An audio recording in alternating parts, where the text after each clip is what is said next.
Regular meeting of the City Council will now come to order. Will clerk please call the roll? Counsel Capone. Here. Counsel Della Sola. Here. Counsel DeFlorio. Here. Counsel Hanlon.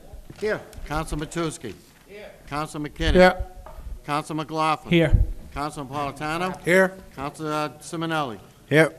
Counsel DePiero. Here. 10 members present, Mr. President. Will the audience please join us in saluting the flag?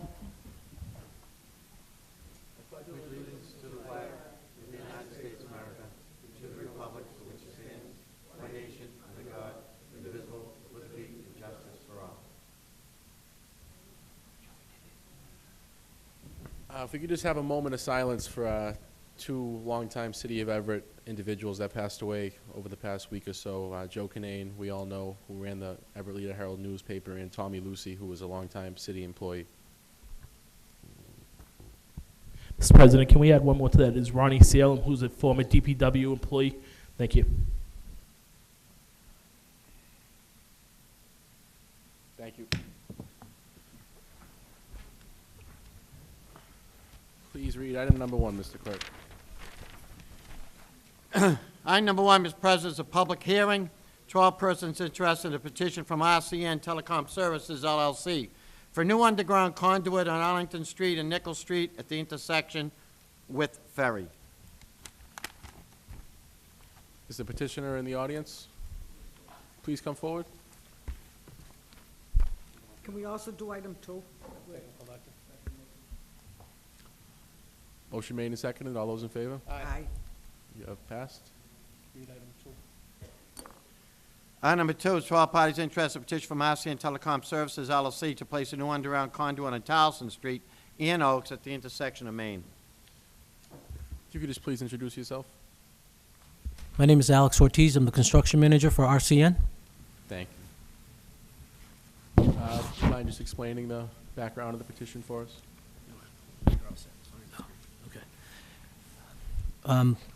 I was here last week, and we got our main fiber through over on Chute Street, which was the first dig we applied for.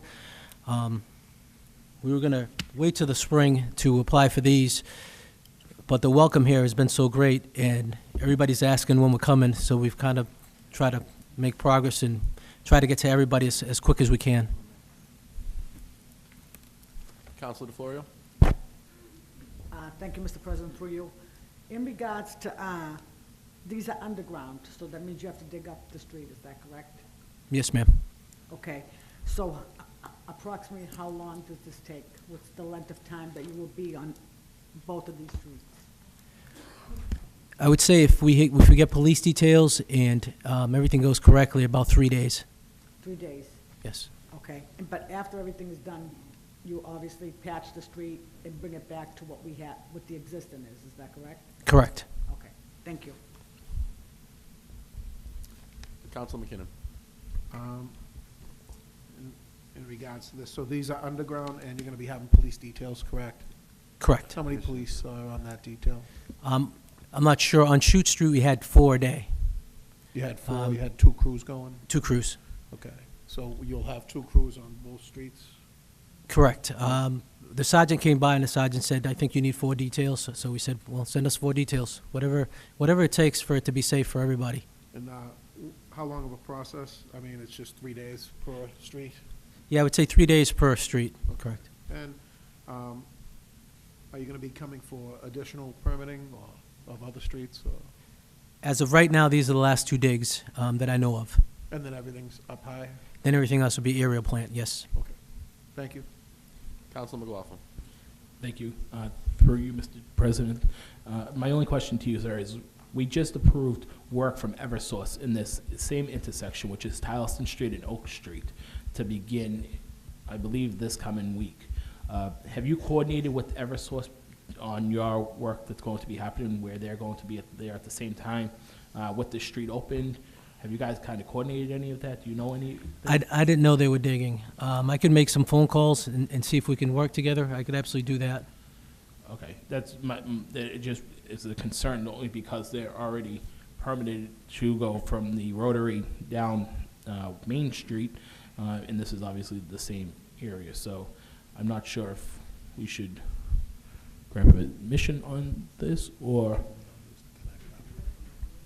I'm gonna yield the floor to my colleagues, but I do have some concern on item number 2, but item number 1 I'm in favor of.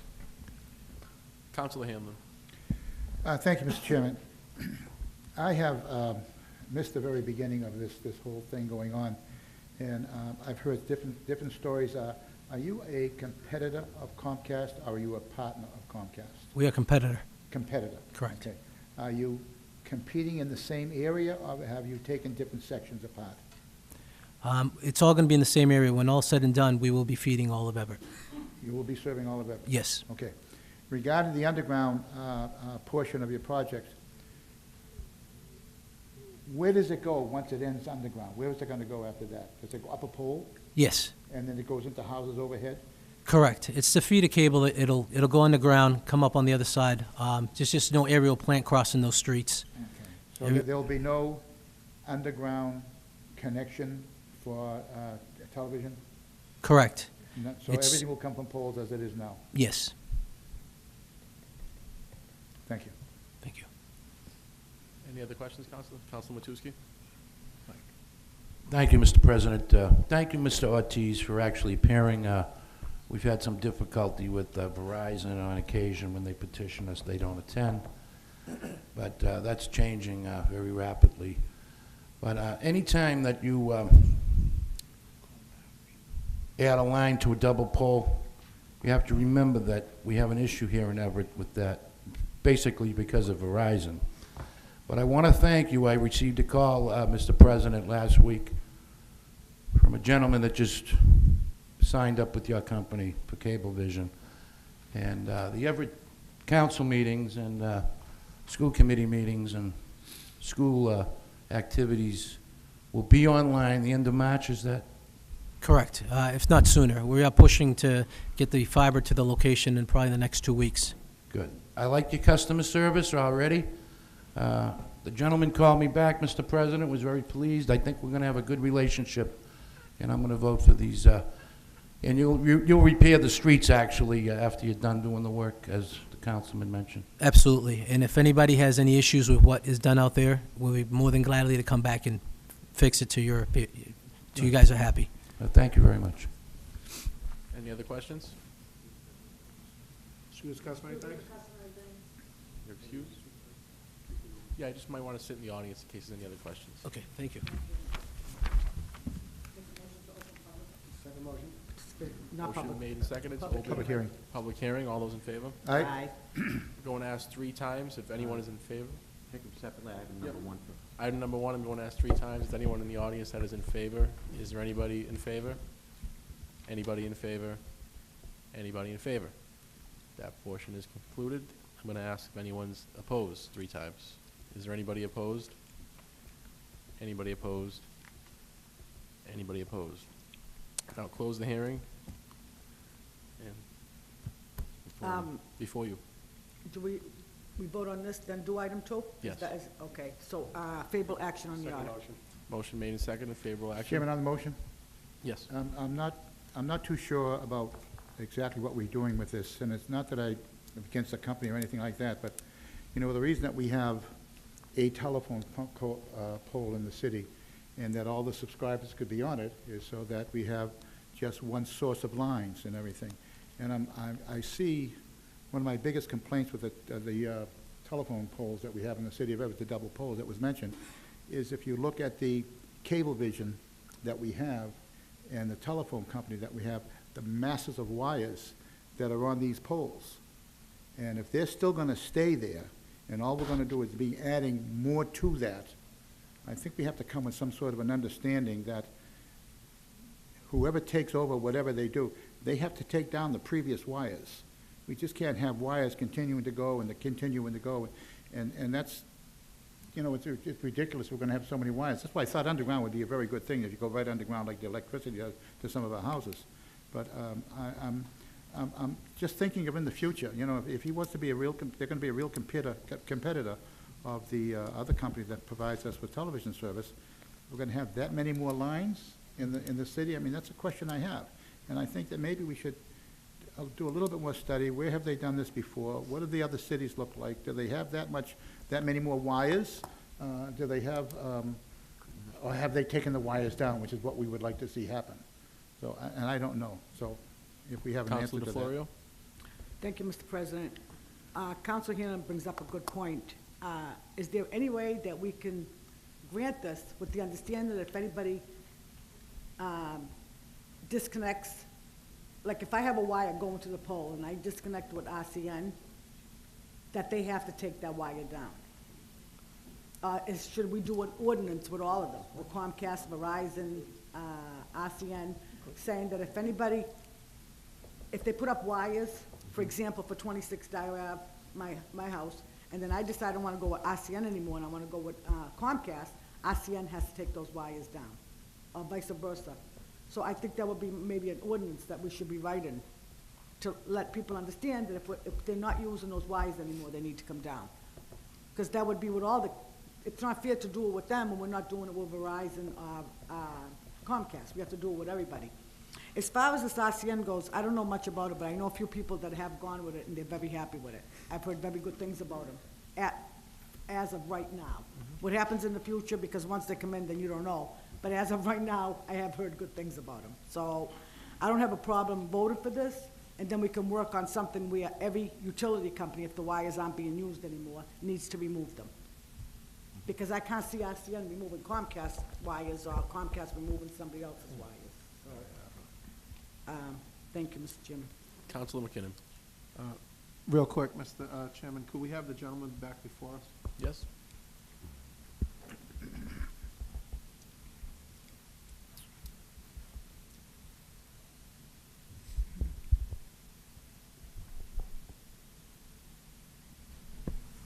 Sir, you heard the questioning of, there was a couple questions posed here. Do you have the answers to those?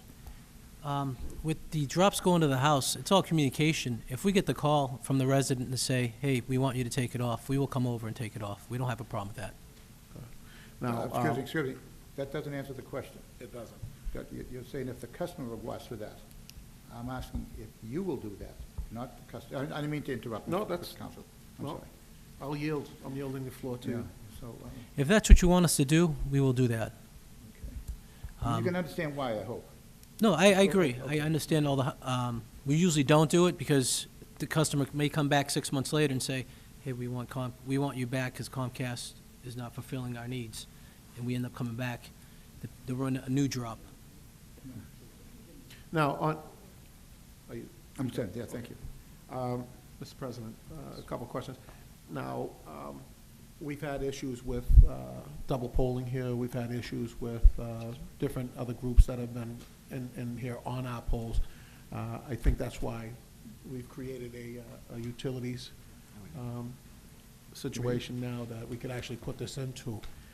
If we put that in there, it's going to hold us up, but, I mean, how imperative are these streets right now for you to get done? There's about 7,000 units that'll be fed off these two digs. So it'll hold us from being able to offer services to 7,000 units. Okay. And the reason why we're asking so many questions is we had issues before when people would actually, or different companies would actually put their, their lines on the pole. They would actually have to come back individually to get them off the pole. That's why we had so many double poles. And then it was ridiculous amounts of time before we even heard these other companies coming back actually to do that. So we just need a commitment from your company. I think that you will be back if we ask you to come back to take these lines down off these poles so that we can remove them, in case there is a double pole issue or something to that effect. Absolutely. I have my card in my pocket. You can call me directly and I will take care of it. Okay. I'll give you my word. Is there any other Yeah. question? Yeah. If I'll yield if the I may, floor, Mr. Mr. Chairman, just President. while I'll we're yield. talking about this now, I'm thinking about other things, I would really like to see the wires come down. And that should be the proper thing that would happen. But I don't think we can ask this gentleman to remove someone else's property, because that's not his Can't. property, it belongs to another company. Yeah.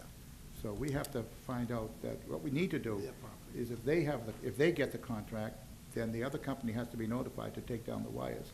And that's what we, if I'm saying that right, that's what we have to, Sure. that's gonna be our battle. Council McKinnon? You Go, done? yes, go ahead. So, it's a competitor, correct? You're the competitor, Comcast? Correct. Okay, so their equipment will be up as well as your equipment, correct? Correct. Okay. So that's sort of in line with what they're doing. Their equipment will remain up as If I well can as. interject, Counselor, if you don't mind, we can always move forward with these petitions and draft an ordinance in the future, like Counselor DeFlorio suggested. Well, send it where you want to send it, John. Well, Mr. Chairman, that's not a bad idea, but I think he told us that this is his last one in the city.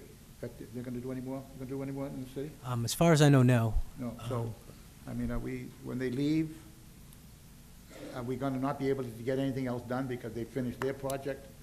I would divert to the clerk, but I would think if we drafted an ordinance, we could That's- encompass it to right, existing companies and utilities. Just a quick question on this to the clerk. Are you done, John? Yes, I'm done, All right. for the moment. If we draft an ordinance, can we allow these permits to go through now so we don't hold up the process? And also to have that ordinance drafted up? Yes, because we'd be affecting other companies that already have things up and running. Right. We just have to be very, very careful regarding, what we're allowed to do as far as, quote, fining and all that kind of stuff. Sure. We have to be very careful, because that's already been decided in court, so. That was already through the state? Right. Okay. So the motion should be for favorable action, correct? And then they can start their permitting process, or they'll end it, and then they'll be able to start this. And then we can actually have a ordinance that is written to our liking. Now, would we have to throw that into committee, or can we just pop that in now as an ordinance? No, most likely it would be best to put it into committee, because you'd want to know, make sure that whatever you're doing, with the help of the solicitor would be, Then we'll be able to discuss it. yeah, would be passing legal muster. All right, so we can grant these and then send this to committee as well? That's what I'm asking. Yeah. Okay. Thank you. Well, I'm gonna make a motion that we refer to the new utility committee. It doesn't- Second the motion. And, Doesn't exist. It does not exist yet, councilors. It will after tonight, right? Do we have? So I'm going to make a motion that we lay these items on the table until the end of the evening. Is that coming on tonight's calendar? Mr. Yes. Chairman? Yes. Okay. I make a On- motion, Mr. Chairman, I make a motion, we lay this thing on the calendar until the end of the meeting. We can ask, tell the petitioner that he can leave. Yeah, I believe that's, Councilor McLaughlin just made the same motion. Is there a Okay, second? yes. But Second. on the motion, will we be granting these tonight or not granting? That's up to you. That's up to, All right, so if it's going to committee, it's going to hold up the petition. So, Councilor Matusky? There's people waiting. Thank you, Mr. President. The mayor's office has met with this company. They're doing business with other cities. They're very reliable and respectable. This gentleman's been here 2 or 3 occasions already. I have nothing but good comments from people. I asked him to call an elderly gentleman. The guy called me back. He said, "I'm very happy." This is the kind of a company that I think it's going to really change the customer service that we receive in this city. I actually hope that my area is not wired yet, and this is probably the reason of these, probably the closest would be Tyleston Street. But I'm waiting to change my service to RCN. Not that that would reflect my vote here tonight, but this company is a well-known company. We granted them a petition just a couple of weeks ago to get started in Everett. The mayor has met with this company. I'm sure he wouldn't have approved the relationship unless, and there was meetings here in the Cavarian Room just a few months ago that I wasn't able to go to, but I know about them. And I think we have a gentleman here that represents the company that's going to do a good job. Now, he's not asking for devices that will tell us how to, that our refrigerator will talk to us and so forth. This is for Cablevision. Do you know what I mean? This is an honest program. Absolutely, here. Councilor. So I'm going to ask for favorable action. And would you be willing, sir, to come to we have a new committee being formed tonight. You'll notice on this agenda. We do already have one motion on the floor, Councilor. All right, well, I'm just explaining to him that, would you be willing to attend this, what's the name of the new committee? utility committee and answer some of these questions that these gentlemen have. Absolutely. Okay, if we grant the license tonight, and then you could actually keep in touch with the committee. I think our clerk has your business card. Yes, he does. So, you know, we're just looking to resolve some of these issues, you understand, and they're right about that. And Yes, I do. I'd be glad to meet with anybody at any time. You got my card, you can send me an email. I can come anytime you would I like to feel meet. comfortable voting in favor of this tonight, but, you know, we're very serious about, you know, after what Verizon's been doing to this community with double poles. There's 170 of them, just so you'll know, that are caused by Verizon. There's actually 210 of them. So we're going to stop that. You won't be getting any more licenses if we do have problems. None of the companies will. I'm not voting for any more Verizon devices, I can tell you that. But anyway, that's the way I feel. He's been up here, Mr. President. I'm willing to, where the mayor's met with him, it's not just, he didn't come out of the, come out of the woodwork here. So that's my motion, favorable action, but invite the gentleman to actually appear at the new Utilities Committee meetings. On the first motion, still on the floor, Councilor DeFlorio. Thank you, Mr. President. You know, we've been waiting for competition in the city of Everett for years. Now, we finally have the competition. Our people can finally save money, and I don't understand why this is going on for a half hour. I don't get it. I agree. Okay, this is great competition for Comcast. Our bill is over $200. They should be ashamed of themselves.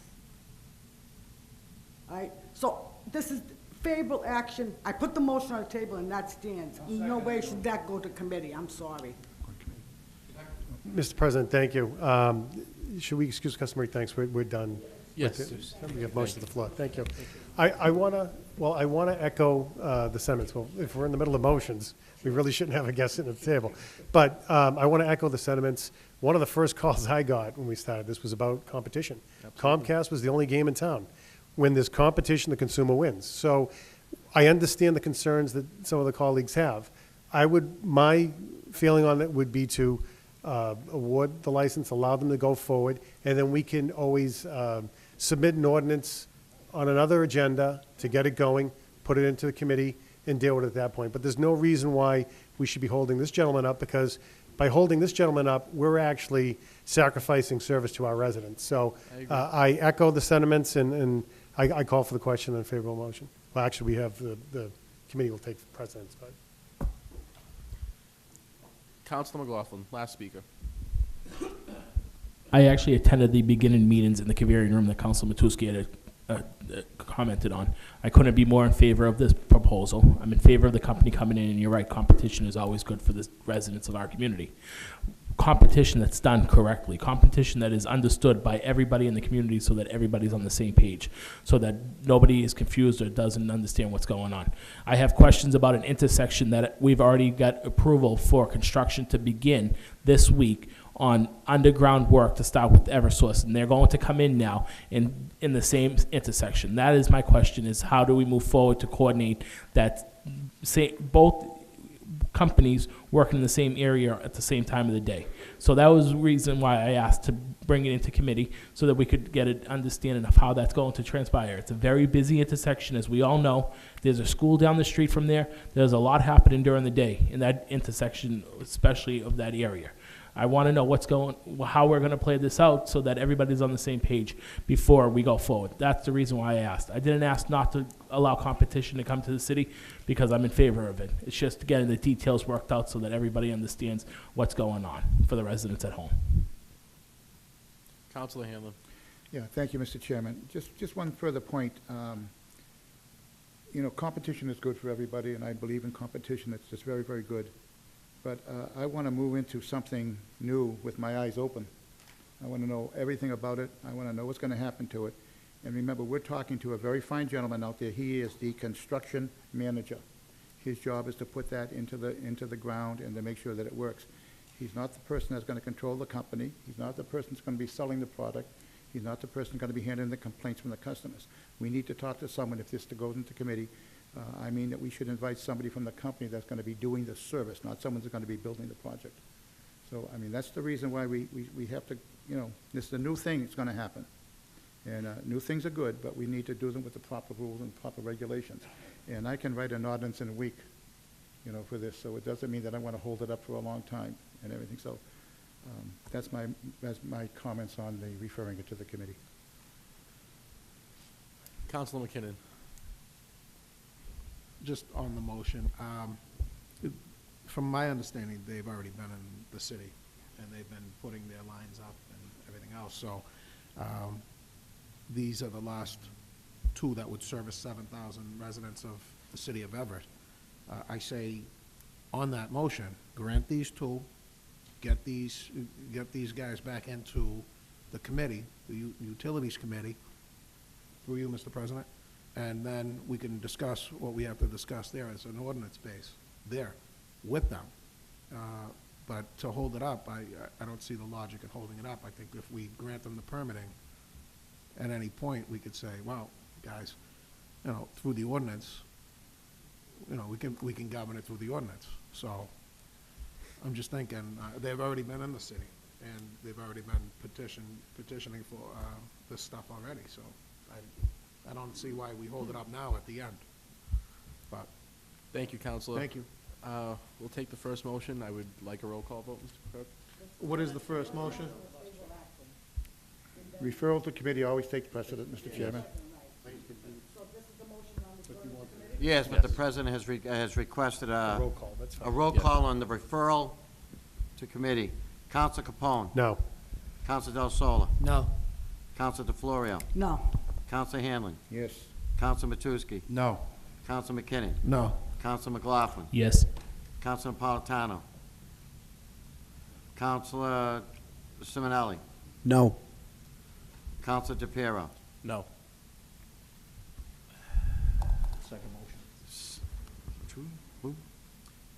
Two yeas, 7 nays, Mr. President. Now the second motion favorable on the action on floor, the favorable orders. action. Second the motion. Motion made and seconded. Mr. Clerk, please call the roll. Counsel Capone. Yes. Counsel Della Sola. Yes. Counsel DeFlorio. Yes. Counsel Hanlon. No. Counsel Matusky. Yes. Counsel McKinnon. Yes. Counsel McLaughlin. No. Counsel Simonelli. Yes. Counsel DePiero. Yes. 7 yeas, 2 nays, Mr. President. Favorable action has passed. On item number 2, I'm going to ask 3 times if anybody in the audience is in favor. Is there anybody in favor? Is there anybody in favor? Is there anybody in favor? I'm also going to ask 3 times if there's anybody opposed. Is there anybody opposed? Is there anybody opposed? Is there anybody opposed? That part of the hearing is concluded. Second motion. Motion made and seconded for favorable action. Please call the roll, Mr. Clerk. Counsel Capone. Yes. Counsel Della Sola. Yes. Counsel DeFlorio. Yes. Counsel Hanlon. No. Counsel Matusky. Yes. Counsel McKinnon. Yes. Counsel McLaughlin. No. Counsel Simonelli. Yes. Counsel DePiero. Yes. 7 yeas, 2 nays, Mr. President. Both petitions have passed. Mr. President, before we continue on a personal point, Yes. I would recommend that the city gets together with Eversource and RCN to communicate with each other on the streets of doing Mr. this. President, on the motion, what's the point? We already passed it. It's over. You guys are going to be dealing with the constituent phone calls. Through It's the chair- over. Through the chair, please. Counselor, if I may, from the chair, there's no reason why both companies cannot get together and work with the administration and the proper city departments. Now, item number 3, public participation, I Make a motion apologize. to open public Second. participation. Motion made and seconded, public participation. All those in favor? Aye. Public participation is now open. Is there anybody in the audience that would like to address the city council about any item in particular? I have one signed in, Katie Rogers. Please come forward. If you just provide your name and address for the record, please.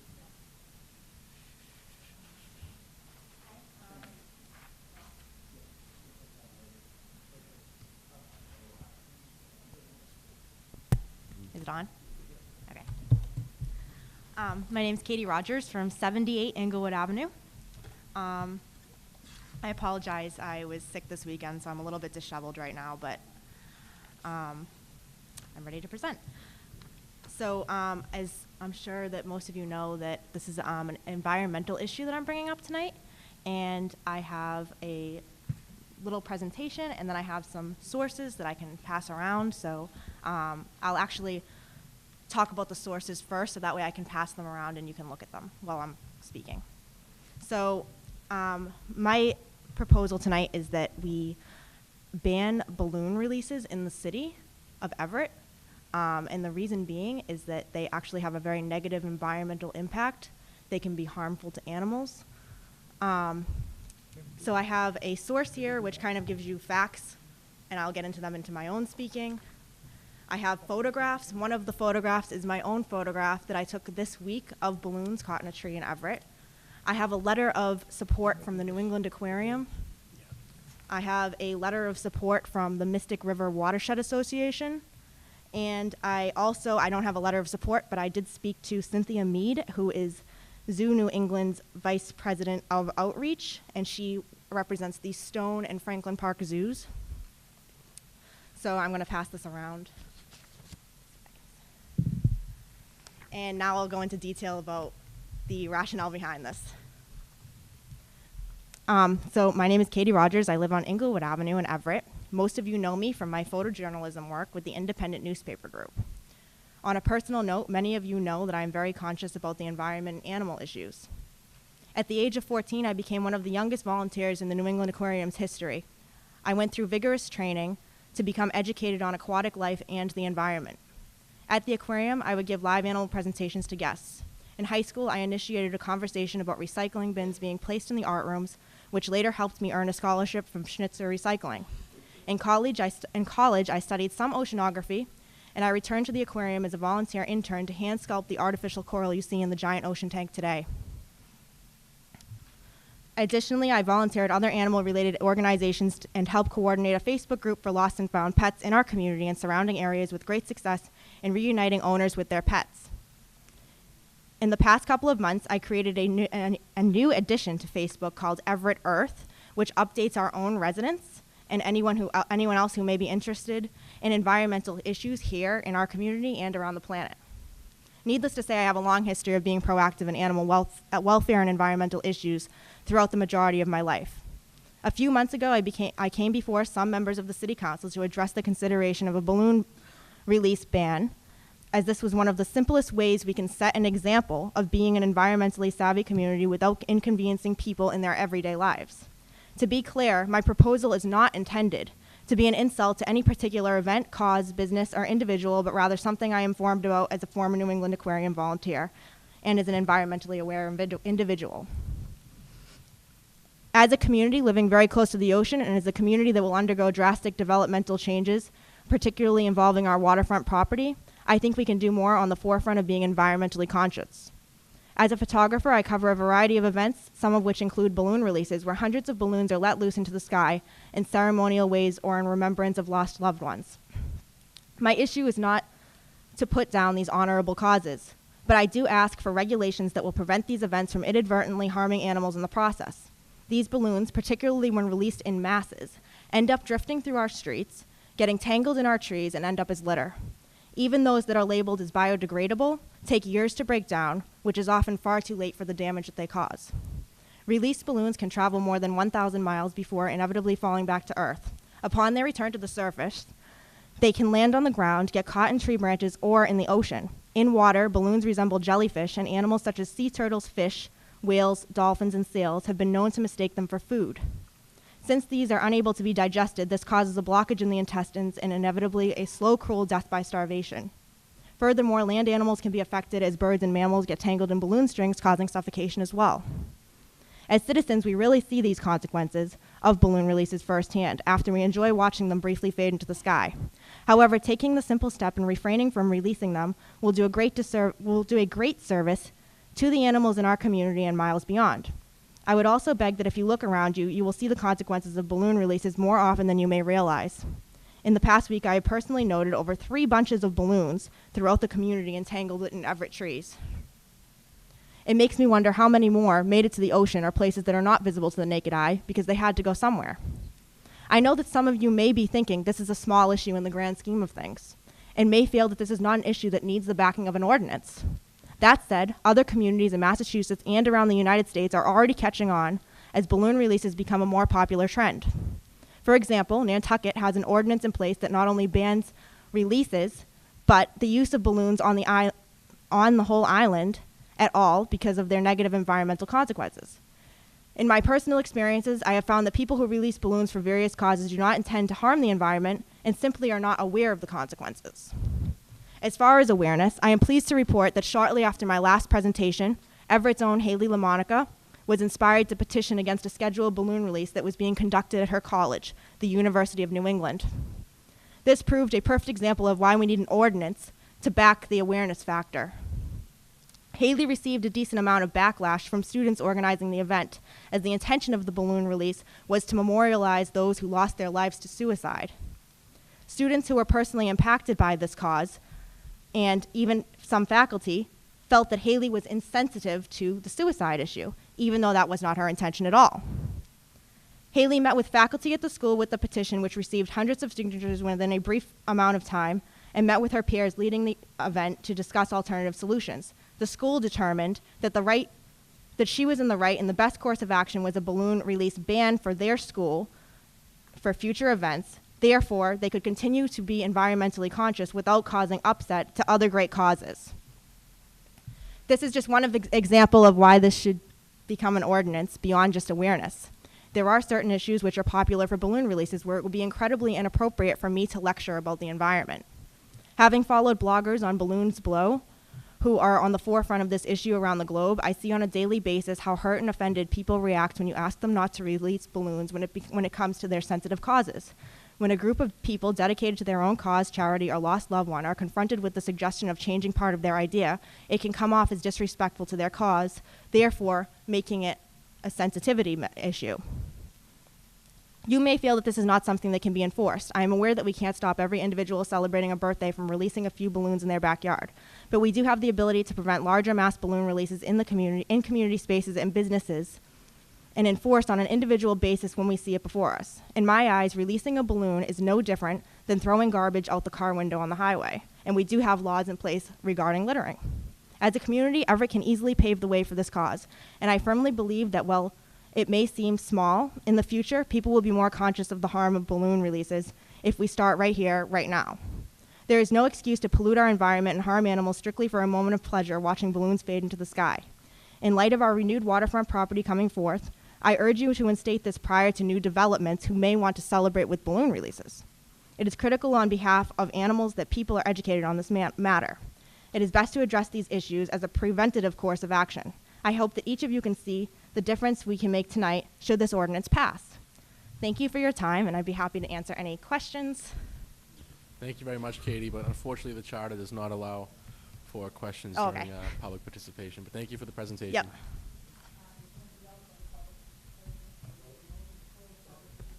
Motion made and seconded to close public participation. All those in favor? Motion has passed. Mr. Clerk, please read the next item.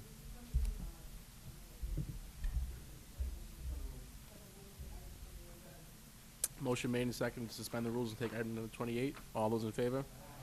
Motion has passed. Item number 28. Item number 28 is an order under the city charter to fill the city council vacancy of Michael Mangan. Before you do that, Counselor, Mr. Clerk, is there a certified list of nominees? Yes, the charter states that the highest vote getter, which would be the sixth person, shall take the seat provided they receive 20%, and that person is Cynthia Sani. Very well. Counselor Matusky? Thank you, Mr. President. I'd like to, this is the first time filling a vacancy with the new city council that I'm aware of, besides Councilman Mangan last year. But Ms. Sani has served in the Common Council representing Ward 6 in the past. Her family's been in business in this city for over 80 years on Main Street. I think I've served with over 100 different people over the years, and she has got to be one of the most sincere women, dedicated to this city, dedicated to her family, and it's just a pleasure to have been served with her in the past. And I'm happy to, and she's a great campaigner, I also want to mention that. But I'm happy to, I don't know, do we nominate somebody? Is that how this works? I believe the proper motion, Mr. President, would be that the city council votes to seat Cynthia Sani as the replacement for the council at large. Okay, so with no nomination process. So I just wanted to give you my feelings, and I'm happy to support her this evening. Thank you. Counselor Hanlon. I'd like to make that motion so stated by our clerk. Second? Motion made and seconded to fill the vacancy with Cynthia Sani. Mr. Clerk? Okay, the proper response will be yea or nay. Council Capone. Yes. Council Della Sola. Yes. Council DeFlorio. Yes. Council Hanlon. Yes? Council Matusky. Yes. Council McKinnon. Yes. Council McLaughlin. Yes. Council Napolitano. Yes. Council Simonelli. Yes. Council DePiero. Yes. 10 yeas, 0 nays, Mr. President. Congratulations, Cynthia.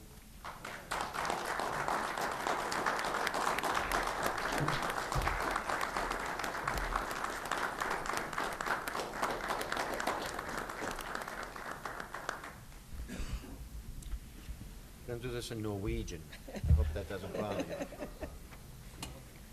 Right here. Raise your right hand. I, Cynthia Sani, I, Cynthia Sani, do solemnly swear do solemnly swear to faithfully and impartially to faithfully and impartially discharge and perform discharge and perform all the duties incumbent upon me all the duties incumbent upon me as a member of the Everett City Council, as a member of the City Council, according to the best of my abilities according to the best of my and ability understanding, understanding, agreeably to the rules, agreeing to the rules, regulations, regulations, ordinances, and charter ordinance, and charter of the City of Everett. of the City of Everett. So help me God. So help me God. I, Cynthia Sani, I, Cynthia Sani, do solemnly swear do solemnly swear I will bear true faith and I will allegiance be true faith and allegiance to the Commonwealth of to the Massachusetts Commonwealth of Massachusetts, and will support the laws to support the laws and Constitution of the Commonwealth. Constitution of the Commonwealth. So help me God. So help me God. I, Cynthia Sani, I, Cynthia do Sani, solemnly swear do solemnly swear to bear true faith and allegiance to faith and allegiance to the United States of to America, the United States of America, will support the Constitution to support the Constitution of the United States. of the United States. So help me God. So help me God. Congratulations. Thank you. Have to sign? President, could we take a 5-minute recess? One's yours. Keep that, please, I'm sorry. Please take a 5-minute recess. Motion for 5-minute recess, seconded. All those in favor? We have a 5-minute recess and reconvene in 5 minutes.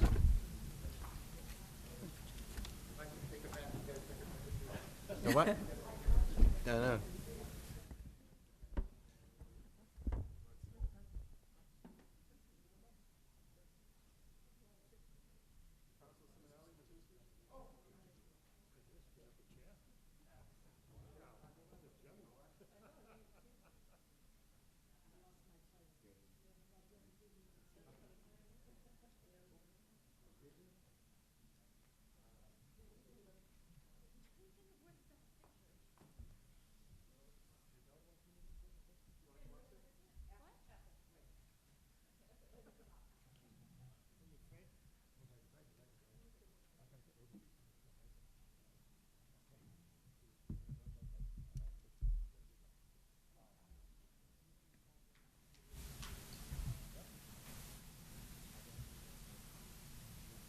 Yeah, this one I'll get.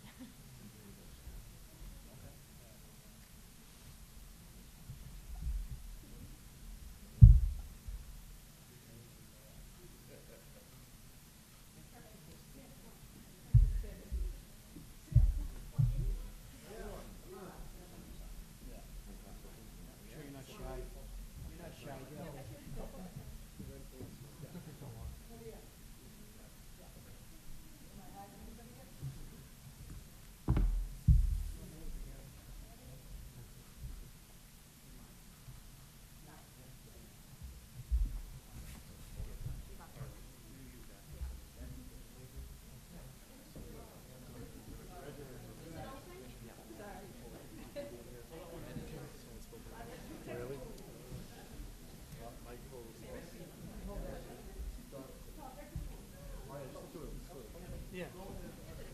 You're the president.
our business meetings. And whatever.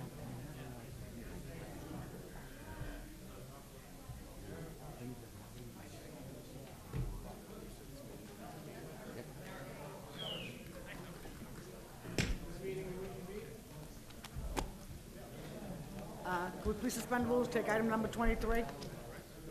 Number what? Motion made and seconded to take item number 23. All those in favor? Aye. Opposed? The ayes have it. Item number 23, Mr. Clerk. Item number 23, resolution sponsored by Councilors Michael McLaughlin and Richard Delasola Jr., providing the city council with statistical data from the bus-only lane pilot trial.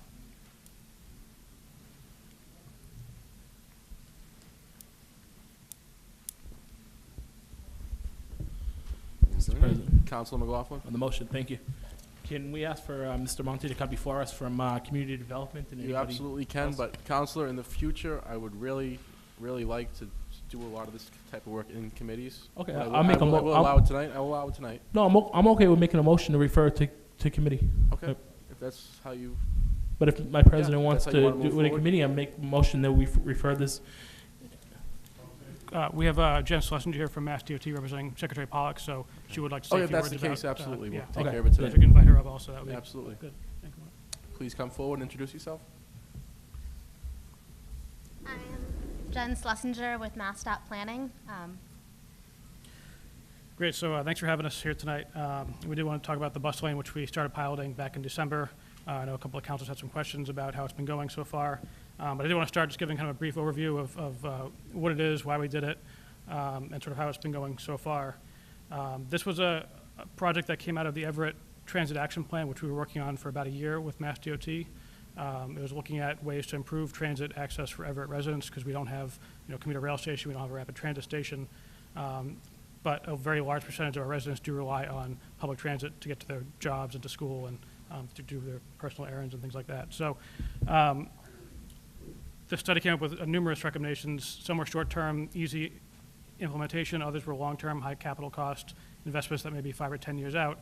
This bus lane was a kind of an easy, quick thing we could do to improve, the rider experience for Everett bus riders and give them a more reliable, quicker trip into Boston in the morning. So prior to the implementation of the bus lane, we have about 10,000 riders per day on Broadway, on the routes 109, 104, 110, and 112. The average speed was less than 5 miles per hour. And congestion in the morning was adding about 10 minutes to the trips. 50% of those trips were running late every day, so it was very unreliable, very slow. It was not an attractive way to travel. Since we've implemented the bus lane, we've saved, on average, per trip, about 5 minutes. Some buses have saved up to 7 or 8 minutes. It really depends on traffic conditions. There's that sort of that peak when school's starting that you have really kind of the height of congestion. And so that 7 or 8 minutes allows the buses to arrive consistently to their destinations at Sullivan Square, at Wellington. And it's been, I think, a very positive thing for those riders. It's about half of all people traveling on Broadway are on a bus, with about 17 trips per hour during that peak period. So one of the interesting things that MassDOT did for us is during that first week, they conducted a study. They surveyed about 220 riders and asked them basically how it was going. Were they satisfied? What was their estimated time savings? Should we continue to do this? And by and large, it was a very positive response. 95% of respondents agreed that the bus lane should become permanent. About 3/4 reported being somewhat, very, or extremely satisfied with the bus lane. And of the 28% that weren't extremely satisfied, 92% of them still wanted it to continue. So in terms of time, the perceived time savings was somewhere between 4 and 10 minutes, which is, I think, a very powerful perception. If somebody believes they're saving that much time, it might be enough to get them to take a bus instead of a car and move some of those folks in vehicles onto transit. We've also noticed, and we didn't quantify this, it wasn't a goal of ours initially, but that traffic along Broadway was moving significantly more smoothly in the morning, as you didn't have buses pulling in and out of traffic, you didn't have parked cars pulling in and out of traffic. So overall, we were very pleased with results. I do want to have Jen just talk a little bit about sort of the MassDOT perspective, because this is an initiative that they're very interested in. The fact that we're doing this has opened a lot of doors to investment along Broadway.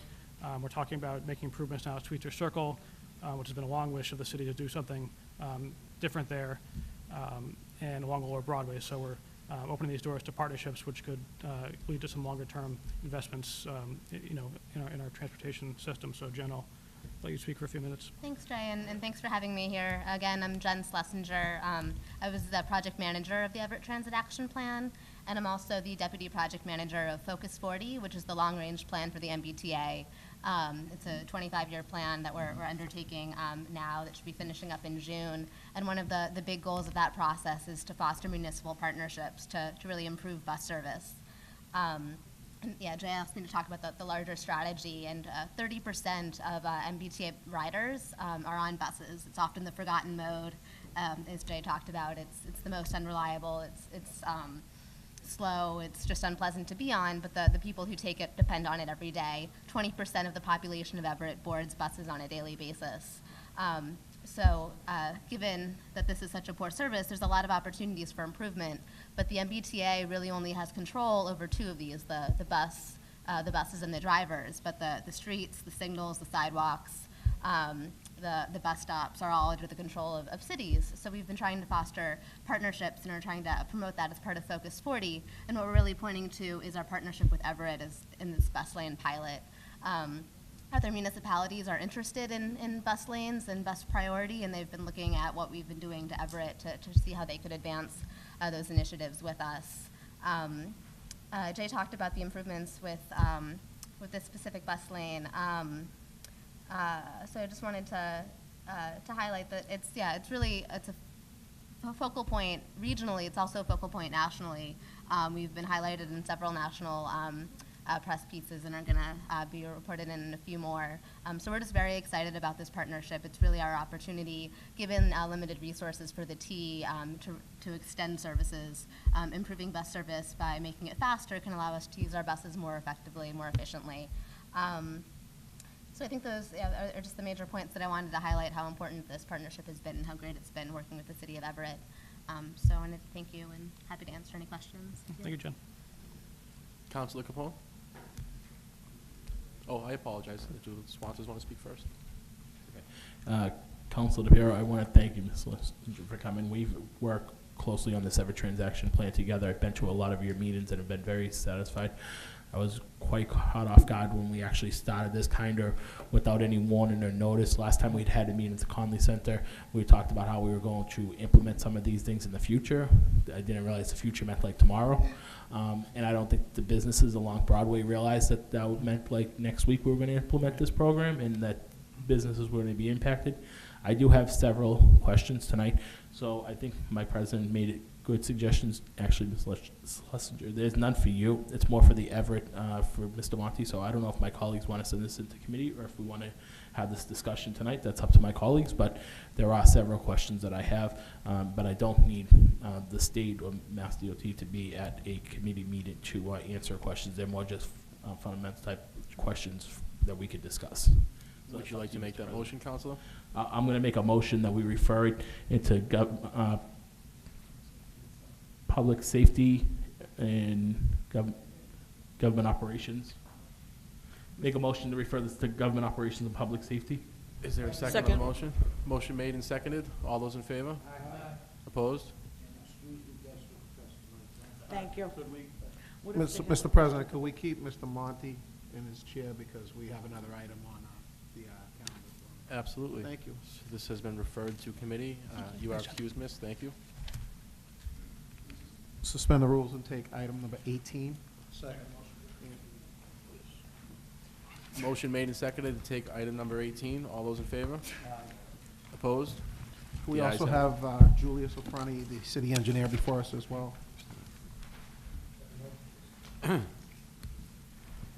Item 18 is resolution sponsored by Council John Lee McKinney regarding parking and traffic law on Church Street. With a recommendation, the city engineer's office make the following changes on Church, Linden, and Webster. Traffic flow on Church Street be from Broadway to Linden with a right turn onto Webster at the island. Traffic flow on Webster Street be from Linden to Broadway, extend current island to Linden Street, leaving the materials to be used at the discretion of the city engineer. Raise the 3 crosswalks at the intersection of Church, Linden, and Webster Street to slow down the speed of vehicles.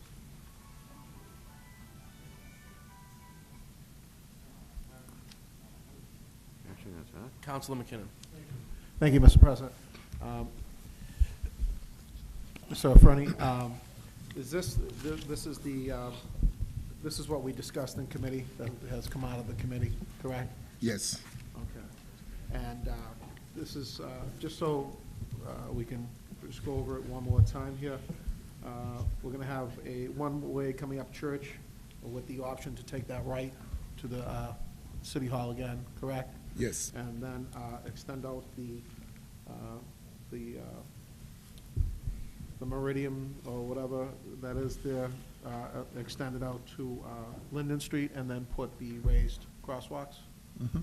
And as well as coming down from Linden to, on Webster to Broadway as a one-way. Right. And this is the plan we're gonna be going with, correct? Yeah, This is that's what the- we came out of committee, so everyone understands. Yeah, what you have there, you have additional plans, you know, those are the plans that was studied by the consultant. But the first plan is the one that came from the committee, and I guess Jay did a good job by putting this together. It was done in-house. So this one right here is the one that, the first page is the one that came out of committee, that's what we're going with. Yes. Okay. And the second one was, and I'll leave that up to, one of my colleagues has questions on it too, as the second page, as well as the third page as well. So these are just different scenarios that they've come up with from McMahon, I think that's the name of it. Yes. There's one also that was done by Jay, which is the one that says extend the island towards Linden Street with no parking impacts. Those are the ones that was done in-house also. Yeah, the McMahon ones are labeled as McMahon, the others are done in-house. McMahon, Yeah. is the others one, they were all done in-house? Yep. Yeah. Okay.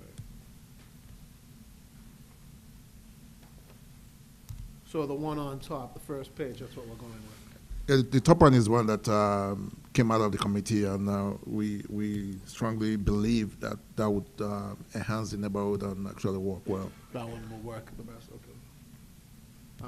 I'll yield to my colleagues. Councilor Napolitano? Thank you. All right, I'm just trying to make sure that we're moving in the right direction, because 3 years ago, the city council requested what we're seeing on the top, on page 1, or a variation of what's on by McMahon. And that is to make Linden Street, Church Street one-way all the way to Linden, with a divider physically breaking up the, which side of the street to end on. I mean, up until a month ago, it seemed like, I had a conversation with Robert Smith from McMahon, and it seemed like the emphasis here in City Hall seemed to be wanting to keep everything the way it is, which if you travel that road frequently, as I do, 5 days a week, for the last 5 years, there's constant problems. I mean, just last week, traffic coming off of Broadway had to swerve to avoid a car coming down Church Street in the opposite direction, past the sign. So, I mean, the thing is that the existing situation, where and how it ever came about, has never worked. And that has created more problems, a more dangerous situation. Did that recommendation initially, did that go by the traffic It did. commission? It did. And they did studies, they tracked traffic flow, they did they pulled past reports? It was a matter of looking at, there's a manual for uniform traffic control devices. Right. And the configuration that was out there before did not meet, a lot of the requirements for an intersection. So the issue was if somebody were to get into an accident there, we weren't really in a position to defend you know, that was a proper intersection configuration. So what's out there now, as, you know, imperfect as it may be, does meet all the standards. It was never meant as a permanent fix, it was meant as What an I'm- interim, so. What I'm confused about is, that was the initial recommendation 3 years ago, was to extend that so it would meet that criteria. So now, we went to a direction because the existing formation didn't meet the criteria, created an additional situation. Now we're gonna do exactly what we've been fighting for 3 years now to get done, Right. to put it in compliance, which is what our intent 3 years ago was in the first place. Right. All these options have have downsides. There's none of these Absolutely. are perfect. I mean, I understand that. One on the top has, we're going to lose some parking, right? So I think that's going to be an issue for some folks. You know, it's still, there's still going to be some confusion with the way that traffic pattern works with this top one. It's not going to be perfect. So I think there was some exploration. We explored another solution, and we, you know, have come back to this as maybe the final option. Well, So- I'm very glad to see that we are, because the conversation I had with the folks from McMahon Associates in January, after Bill Rourke left, was that they were being told that we're married to the formation the way it is right now by City Hall. Now, as long as we're not, I don't- and I we're don't- moving through this extension, which will clarify which side traffic goes on, where the do not enter side is for Church Street, where the enter onto Webster Street intersection is. I believe that also satisfies the requirements of the local church there, that has already expressed very voicious about some of the issues that they've been dealing with since the traffic pattern was changed to have traffic come in the opposite direction. So when are we looking, and again, looking at the top sheet, I'm glad to see that there are additional parking spaces No, added. there's a loss of parking spaces. No, on the Webster Street side, there's 3 spaces Right, on but- that side of the road, but- where right now, there's not, right now, that's a lane. But on the opposite side, those spaces have to be taken away. Well, you still have 4 spaces in front of the church, correct? There's still 4 spaces in front of the Okay, church. what spaces are being taken away? Webster Street, opposite the new spaces, there's 5 spaces that need to be taken away in order to expand the island such that it can reach the You're intersection. talking about at the intersection point, right? Right, so where, there's a arrow that says remove 5 spaces along the curb, on the top curb. Yeah, but you're getting 4 back. So we're getting 3 back. Yeah, you get 3 back. All right, so the spaces are being swapped to the opposite side of the street there. They are, but the net loss is 2. All right, so we're moving 5 and adding 3, so we're losing 2 spaces. Right. Okay. But we're creating potentially a safer environment. Yeah. Potentially. That's worth the swap, okay, in my mind. When are we looking at this being constructed? The issue here now is that we have to, you know, talk in-house and see if we can put this on that CIP, you know. But right now, we don't have actually the funding for it. So what we have to do is come up with a cost on how much to do it. And has this formation been approved by the Traffic Commission? No, this. So it still needs to go before traffic, Right. because they're the final authority in that respect. Right. When would that be happening? I guess, you know, soon we're done with the meeting. We'll put it we'll communicate with Chris Hannon, who's the chairman of that committee, and he'll put it on the agenda for his next meeting. Okay.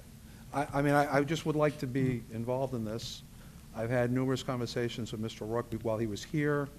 I only, and I was assured many times I would have opportunities to meet with McMahon Associates. I met with him once, and then the week that we were supposed to set everything up, he quit. He left. I was able to get in touch with the people from McMahon on my own resources, and we were supposed to meet with them, and that never happened. So again, I'm not taking anything personal on it, but I just want to make sure that, again, a potential hazardous situation which the neighborhood has complained about, which I can attest to as a constant, you know, motorist in that street during peak hours, both in the morning and in the afternoon, and late in the afternoon, you know, that we move forward on this.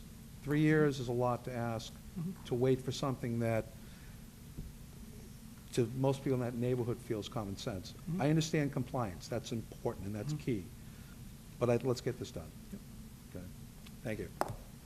Councilor DeFlorio. Thank you, Mr. President. Did you say this has to go in the capital improvement plan?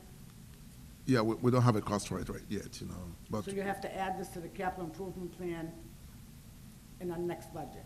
We So have This may to. not be done for another 2 or 3 years. It can be done. It depends on how we come up with the cost. But has the study come in, we were doing a study throughout the whole city in regards to all these one-way streets and so on. Has that study come in yet? The study- I don't want to spend money on this in 2 years, and then the study comes in and says that we're doing this wrong, because I don't want to throw good money after bad. So has the study come in for the entire city that we were doing? Well, initially I wasn't part of this project, but if you're referring to Second Street, the money that was appropriate for Second Street was just for for truck routes, the traffic. I put a halt on it because I felt instead of studying just one corridor, which is Second Street, you might as well just do the whole city.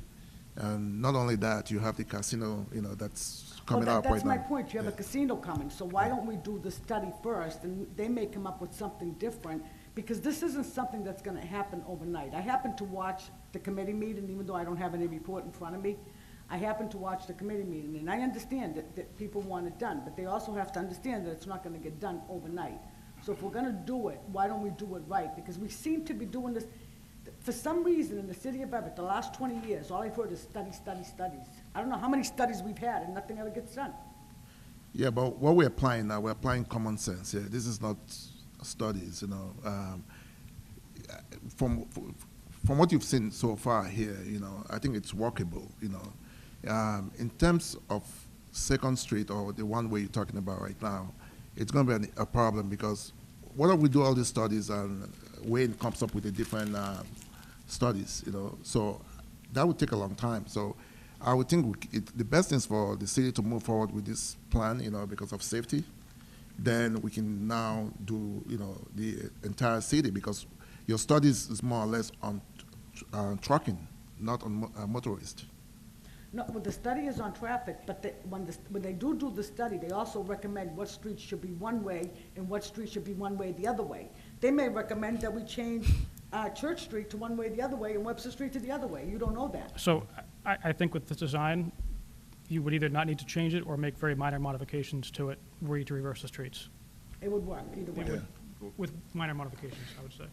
Okay, but also, there's no other way we can go around this without taking parking space away. The parking space on Webster Street is at a premium. Right. Okay, I mean, the residents on Linden Street, a lot of them don't have driveways. A lot of people rent there, and their landlords won't give them driveways. So to Right. take 2 parking spaces away, Right. you may think it's not a big deal, but it is a big deal. No, I understand, but in order to get the islands all the way to the intersection and have the width needed for travel lanes and safety and all that, you do need to take that parking, unfortunately. Even the problem you have on Webster is, the law says you cannot park 20 feet. So with what you have right now, people park there, and it's a blind spot, So they have driveways there, it's five. You have 5 stalls. Now we've given you back 3. You're only missing like exactly 1 or 2. So if you do the 20 feet from intersection, I think we're on the right spot here. Okay, thank you. Councilor McKinnon, before you do speak, I see Chief of Staff O'Donnell seems eager to join the conversation. If you guys would like to invite him up. Can we invite the Chief of Staff up, please? Mr. O'Donnell, there's a single chair right here if you want to grab it.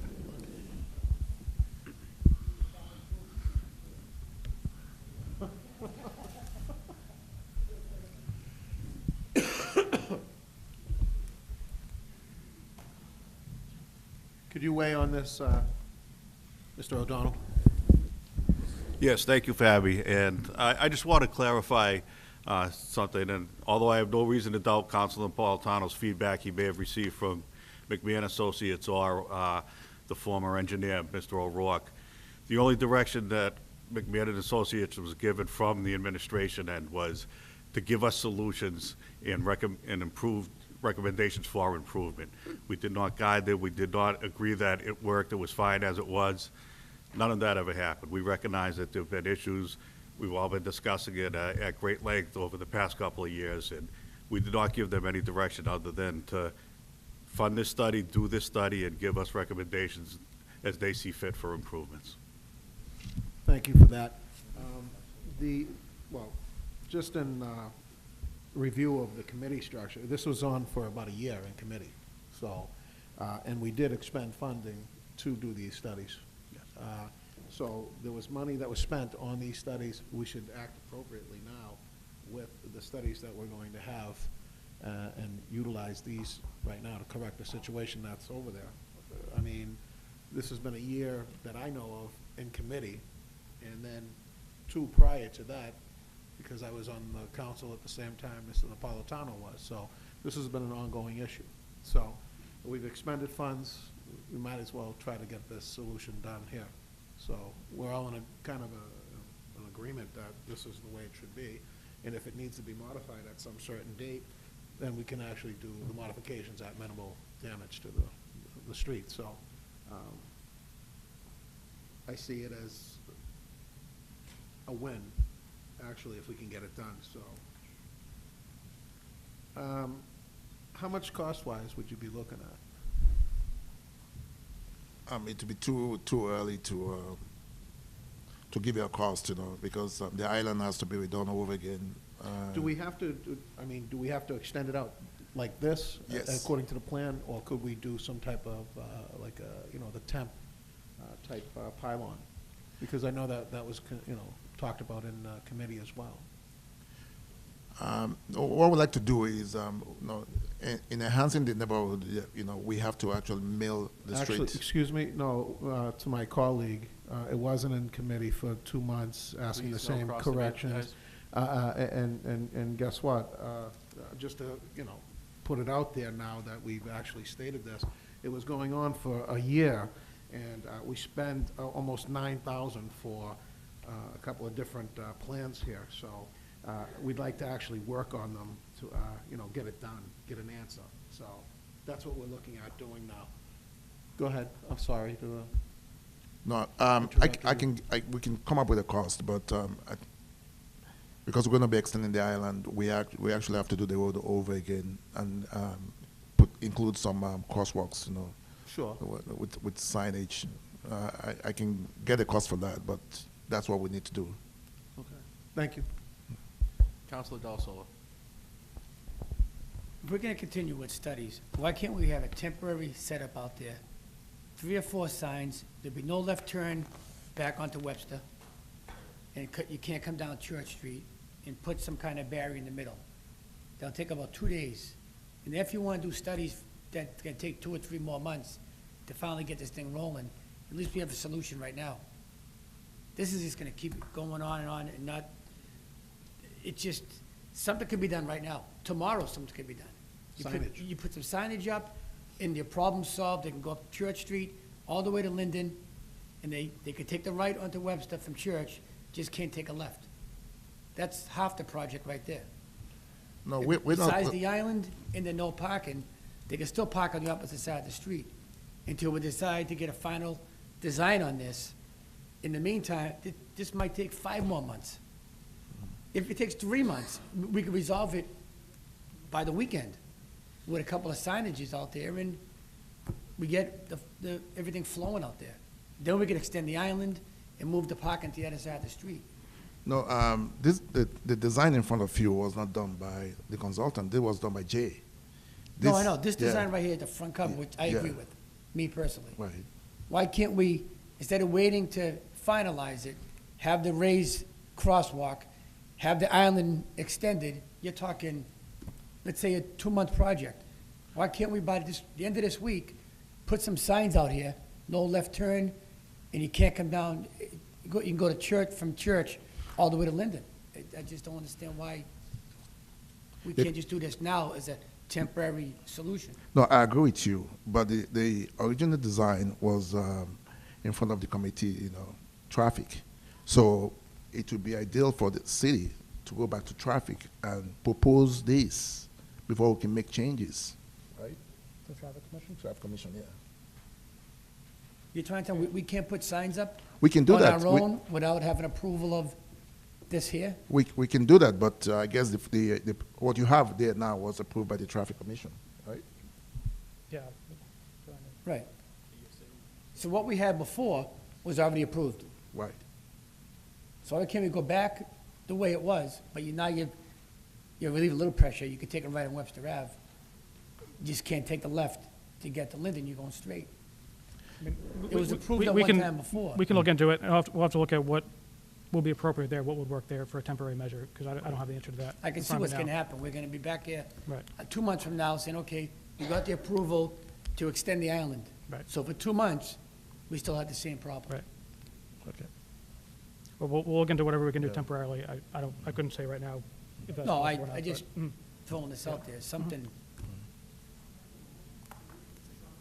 Thank you. Counselor Hanlon? Thank you, Mr. Chairman. I know everybody has their different ideas about this and so forth. I talked to Mr. O'Rourke quite a bit on this particular project, and I'm surprised to see this come out this way. I'm in favor of the pattern the traffic's going to move. I'm not in favor of taking the 5 spaces away because you're taking them away from people that live there. That's their parking, that's where they park, okay? The 3 spaces across the street, I'm not in favor of putting them there at all because you got people walking across the street. That's where they're going to have to go to park. So leave the 5 spaces there. Make the island as big as you want. Put 4 spaces on the other side of the island. You could fit, I just drew it out, you can throw 4 spaces in there and let that traffic, and yeah, you're right, you have it turn all the way around, come back down Webster Street. And that would be good. The most important part of this project that I talked about was reversing the direction of the traffic coming into the parking lot of City Hall. Why can't we do that? I know that's not on the plan, but that's what I talked about with this plan, with Mr. O'Rourke. Yeah. Because if you pull into the parking lot now, get around to the front door, you can't find a space, but you see a space open up on the other side, you can't go up a one-way street. You've got to go around City Hall. By the time you come back, the space is gone. We did brainstorm that idea for a bit, and what ends up happening is you end up having issues with other one-way streets connected to Church and Webster Street. So I believe the street back behind the city parking lot, there's a couple of streets back there that are Liberty Street. They're one-way streets. So when you reverse Church Street as a result of reversing Webster Street, there's impacts to those neighborhoods now. It also introduces left turns on Broadway onto Webster where we have parking, so people can't go around the person making a left turn. So it introduces a whole other set of problems which are solvable, yes, but it just makes the project a much bigger scope project. I think the intent wasn't to. Well, that's okay. but I'm sure yeah. someday that'll get squared away, but the other thing I was saying about, don't take away those 5 spaces, don't put in the 3 spaces, put 4 spaces on the other side of the island. So what you've done is you've added 4 spaces that were never there before, instead of taking any spaces away. So in order for the island to reach the intersection, which is really what needs to happen for this to be a safe intersection, you have to remove the spaces from the north side of Webster. So we attempted to recreate them on the south side in the island. Now, we could recreate them on Church Street on the island, and we could do that too. It would just be that much But further. why would there be a problem? I mean, the traffic's gonna turn right. Right. Traffic's coming down towards them. The issue is, in order for this nose of the island to be able to reach, so there's another option in here. I think it's on page 3. And this one was look at how can we extend the island but not impact parking. Sorry, not page 3, page 4. So it says extend island toward Linden Street with no parking impacts. Well, you're not gonna have two-way traffic there, though, right? No, it's not Or two-way one-way traffic. But you can see where we've made the island bigger. We've narrowed the lanes on Webster to make the island bigger. Right. But the island only goes another 10 feet. And so you're still left with this big gap, similar to what was there before or there today, where there's, cars are going to cross the road as they did previously. So in order to get the full extension of the island, you have to narrow Webster Street to the point that you have to take that parking on the north side. Well, I wouldn't see it being narrowed any more than what you have right now. I mean, those 3 parking spaces, just fill it out straight out. Don't put parking spaces in there at all. With the island. Still give you the same measurements. Right, yeah, we can get rid of those 3 in the island, but then we've lost 3 more spaces. I'm not sure we're. Well, just think about it. Yeah. I mean, we can tweak this some more. I mean, it's not a. I know that probably everybody has their own ideas, Yeah. but just thinking. Okay, thank you, Mr. Chairman. Councilor Capone. Thank you, Mr. President. Through you to the invited guests and to everyone who's concerned about this and who's been concerned about this, and I've been on the Public Safety Committee with some of the members as well. We've been dealing with this issue for years. And the sad reality is, we've been brainstorming to try to come up with a solution. Unfortunately, we don't even have the authority to do it because it's got to go to the Traffic Commission. But the good news is that all of the brainstorming that's been happening has put us in, I think, the right direction, which is amazing to me. It's very similar to the way it was before we did the change, with modification to the island so that it's a safer pass-through. I remember the day I drove up for the first time and I saw the do not enter, and I saw two-way traffic on Webster Street. I was like, what are we doing? So I think that this design is probably in the right direction, and I think that the proper thing to do at this point is either entrust it in your hands and then address it over the Traffic Commission, or have this thing referred over to Traffic Commission, and we could all attend and put our input in with the current plan, because under the rules, anything dealing with traffic has to go to the Traffic Commission. And I think that we've taken it as far as we can as a council, and I think it was necessary to do the legwork that we did. But at this particular point in time, I think that we should be referring this to the Traffic Commission, get some input from the various departments, an idea of cost, and try to implement it as quickly as possible. And I share Councilor Della Sola's concerns. I'd love to see this way when I left this evening, because I don't think it ever should have been changed to the way it's flowing right now. But with that said, that's the recommendation that I would make. So I don't know what your feelings are, but I think that we've collectively taken it as a body as far as we can at this point. It needs to go to Traffic Commission, and we can all weigh in on that point. Thank you, Mr. Is that in the Chairman. form of a motion, Counselor? Well, Motion made and The seconded. customary thanks. And then To refer to Mr. Monty. Motion made and seconded. All those in favor? let the, councils be informed of the, What's that? Okay. I'll All those in contact, favor? Aye. Officer. Opposed? The ayes have it. What's that? It's going to go to the traffic. Can I suspend the rules and take item number 19 off the calendar, please? Before we do that, councilors, as I stated earlier, we let the debate go on tonight, but you can see how much length and seriousness these kind of items involve when we have invited guests. So in the future, I would ask that we start it all in committee and to use the most efficient time of our council, whereas Robert's rules really don't allow for that type of cross debate in a regular meeting anyway. So thank you for understanding that. Councilor McLaughlin? Mr. President, can we suspend the rules and take item number 19 off the calendar, please? Second motion. Motion made and seconded to suspend the rules, take item number 19. Is that what it was, Counselor? Second, oh, we did second. All those in favor? Aye. Opposed? The ayes have it. Item number 19 is a resolution sponsored by Council Fred Capone and Mike McLaughlin regarding the environmental impact of plastics with a favorable recommendation on the attached ordinance regarding release of balloons. Did you want to suspend the rules and take item number 30 Yeah, as well, yes, Council? Yes, that's correct. Okay. Second motion. Second motion, okay. Motion made and seconded to take item number 30 as well. All those in favor? Aye. Opposed? The ayes have it. Item number 30. Item number 30 is an ordinance sponsored by Council Fred Capone and Council Mike McLaughlin to add Section 29, release of balloons.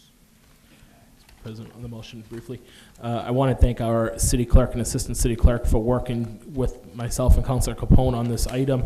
We had taken some language from some of the surrounding communities in the state that had this already on the books, and we just implemented it into our language to make it more efficient for our city, but I want to thank them for their tireless work on the issue, and hope that my colleagues will vote favorably upon this item tonight. Thank you.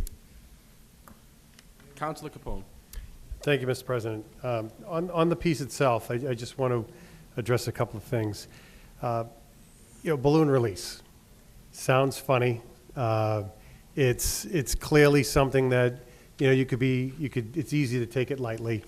It's easy to look at it as a puff piece, especially when, you're dealing with things in a city like crime, such as stabbings, shootings, gangs, that kind of stuff. You look at balloon release and you go, what are we doing with a balloon release? The reality is that we've heard some statements this evening, and it's a very real issue in our environment. It may be difficult to enforce the ordinance. It may even be impossible to enforce this ordinance on a consistent basis. But I would say that enforcement of this ordinance wouldn't be the primary goal. The goal of this piece would be to raise awareness of the negative impact in the environment. We've got, and let people understand the role that we play and the part that we play and what we can do to avoid the dangers that happen from releasing plastics into the environment, such as animals suffering and dying, litter, clutter, etc. So, we have, and this isn't any kind of a statement against any organization. We have a number of wonderful organizations in the city, and there are wonderful organizations, across the state and the country that do balloon releases, and balloon releases are beautiful. If you have seen them in person, they're fantastic.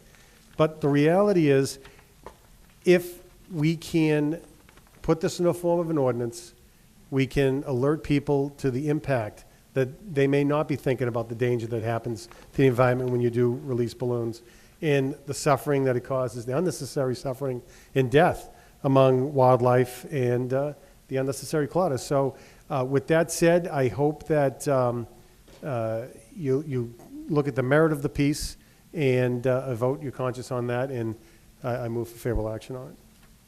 Councilor DeFlorio? Thank you, Mr. President.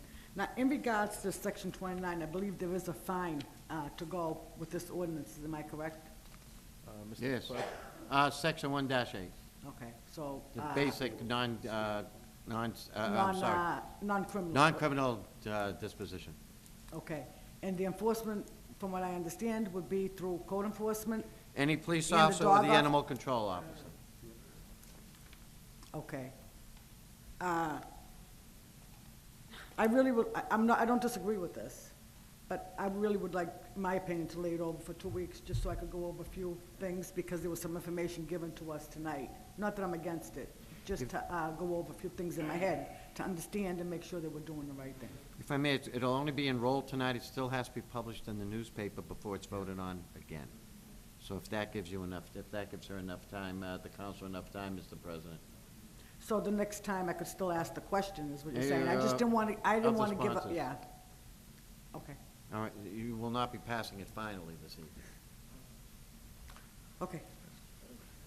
Councilor Mr. Hanlon? Chairman, in reference to item number 19, Yes. I'd like to make a motion that item 19's recommendation be referred and attached to item number 30. Get it off the calendar. Motion made and seconded to refer and attach item 19 to number 30. All those in favor? Aye. Opposed? The ayes have it. On the order? On the ordinance, Favorable action? Second the motion on favorable action. motion made and seconded, favorable action on the ordinance. Mr. Clerk? So Counselor 19 and Capone. 30? Yes. This is on enrollment. Counselor Capone? Yes. Counselor Delasola? Yes. Counselor DeFlorio? Yes, Counselor Hanlon? Yes. Counselor Matusky? Yes. Counselor McKinnon? Yes. Counselor McLaughlin? Yes. Counselor Napolitano? Yes. Counselor Sani? Yes. Counselor Simonelli? Yes. Counselor DePiero? Yes. 11 yeas, 0 nays, Mr. President. Has been enrolled. Next item, Mr. Clerk? I believe, we're on number 3. Oh, good. Item number 3 is an order sponsored by Council Anthony DePiero as president to accept a donation of $800 from ExxonMobil Refining and Supply Company to the City of Everett's donation account to help fund the 2017 Summer Job Program. Mr. Chairman, motion favorable action and to send a letter to the Exxon thanking them for their donation. Motion made and seconded to accept the donation and send a letter of thanks.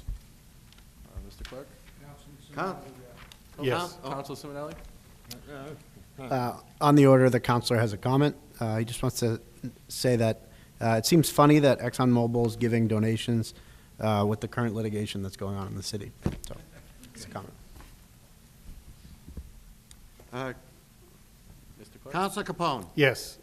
Counselor Delasola. Yes. Counselor DeFlorio. Counselor Hanlon. Yes. Counselor Matusky. Counselor McKinnon. Yes. Counselor McLaughlin. Yes. Counselor Napolitano. Yes. Counselor Sani. Yes. Counselor Simonelli. Yes. Counselor DePiero. Yes. 10 yeas, 0 nays, Mr. President.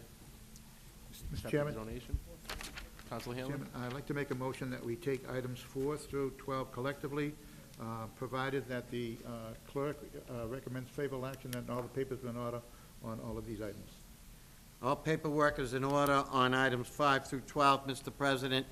And on a personal note, if I may, to the council, the work that this council has done on items 4, 5, and 6, on lodging houses in general, has made an incredible impact on the police reports. I don't think I saw 2, maybe 1, that would give me any kind of concern. Most of them were medical and traffic-related, and it's been because the council has been willing to call these things. It makes my job a lot easier, not having to hunt these folks down all the time, and it's because of the council, Mr. President. They've really made it clear that they're not going to put up with any kind of neglect on these type of properties. And I just wanted to say thank you to the council. Thank you, Mr. Clerk. Motion was made. Is there a second? Second. Motion made and seconded to take the items collectively. Item number 4 is renewal, Lodging House, Prescott Hotel, 36 Church. 5, petition for renewal, Lodging House, Fennels, 336 Broadway. 6 is petition, Lodging House renewal at 134 Linden. 7 is a first-class motor dealer from Parkway Cycle. 8, the renewal of a second-class motor dealer, 382nd Street from 380 Auto Find. 9 is a second-class motor dealer license from Summit Management at 138 Spring Street. 10, renewal second-class motor dealer from Empire Sales, who's also changing their name to Classic Cars of Boston. Number 11 is a second-class motor dealer, Main Street Car, 146 Main, and second-class motor dealer, Top Cars of Boston at 1760 Revere Beach Parkway. All renewals. Second. Motion made and seconded for favorable action on the orders. Mr. Clerk, please call the roll. Counsel Capone. Yes. Counsel Delasola. Yes. Counsel DeFlorio. Yes. Counsel Hanlon. Yes. Counsel Matusky. Counsel McKinnon. Yes. Counsel McLaughlin. Yes. Counsel Napolitano. Yes. Counsel Sani. Yes. Counsel Simonelli. Yes. Counsel DePiero. Yes. 10 yeas, 0 nays, Mr. President. Petitions and licenses have passed. I believe we're on number 13, Mr. Clerk. Item number 13 is a letter of thanks from Evelyn Chase as serving as a member of the Everett Housing Board. I'm sure she would like us to... Chair, make a motion that the letter be Accept accepted it. and placed on file. Yep. Before we do that, if Mr. Clerk is going to read the letter. Oh, we gotta read it? Yeah, for the final letter.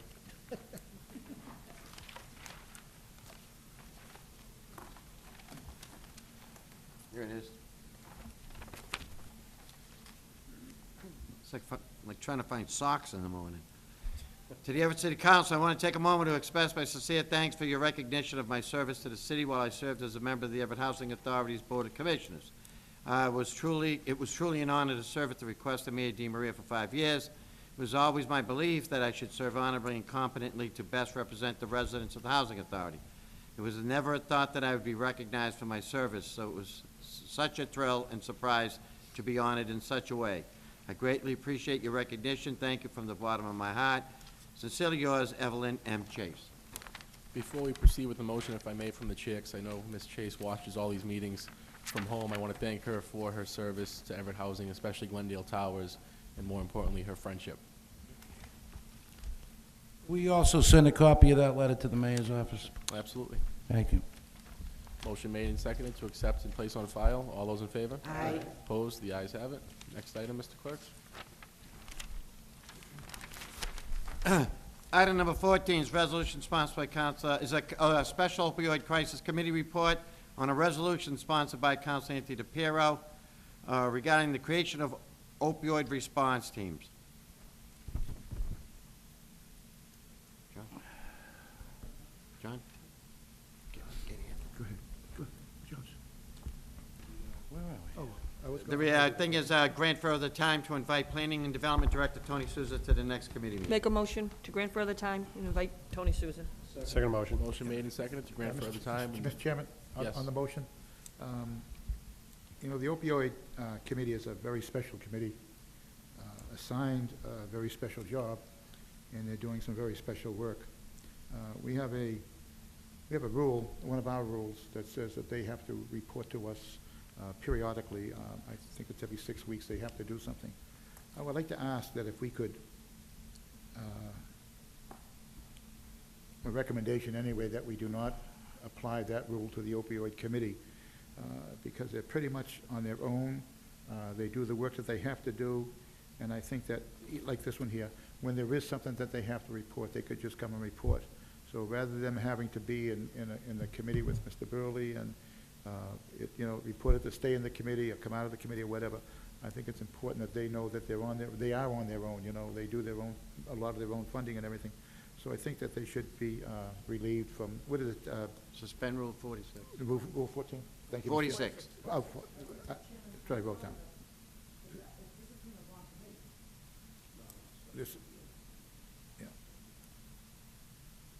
14. So anyway, to suspend Rule 46 for the opioid committee. That's my motion. Motion made and seconded to suspend Rule 46 to allow the non-report of the opioid committee to be able to do further work. All those in favor? Aye. Opposed? The ayes have it. We grant further time on this. And there was a motion to grant further time. Is there a second? Second. Motion made and seconded to grant further time on item number 14. All those in favor? Aye. Opposed? The ayes have it. Item number 15 is the Government Operations Public Safety Public Service Report on a resolution sponsored by Council Michael J. McLaughlin to get an update on a wind project with the recommendation to grant further time. Motion to grant further time? Second? Motion made and seconded to grant further time. All those in favor? Aye. Opposed? Further time has been granted. Item number 16 is a resolution. Mr. President, could we suspend the rules and take items 16, 17, and 22 collectively? Motion made and seconded to take items, what was it, Counselor? 16, 17, and 22. 16, 17, and 22 collectively. All those in favor? Aye. Opposed? The ayes have it. Without Council Mangan, I didn't know who was going to do that. Item number 16 is Government Operations Committee report on a resolution sponsored by Council Michael McLaughlin, discuss the host community agreement with recommendation refer back to sponsor.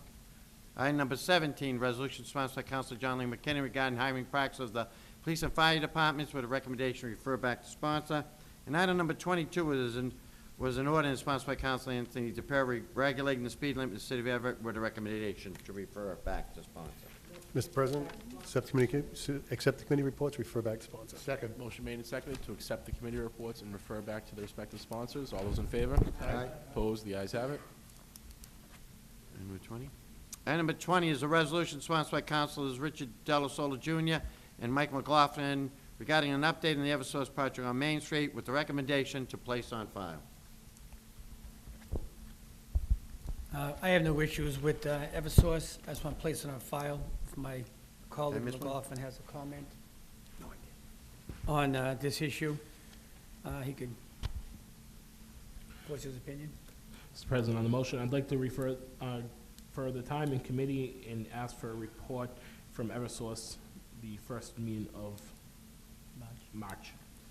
Motion made. Is there a second? Second. Just on the motion. Grant further time on it. You have to grant further time and to a report from Eversource, Counselor. Is that what it was? Yeah. Okay. On the motion, Counselor Matusky. Thank you, Mr. President. I just am a little unsure. Is Eversource National Grid? No. Two separate No. companies, Counselor. Two separate companies. Okay, and I just want to clear this up in my own mind, because somebody asked me this. Is Eversource supplying electricity to homeowners? Is that it?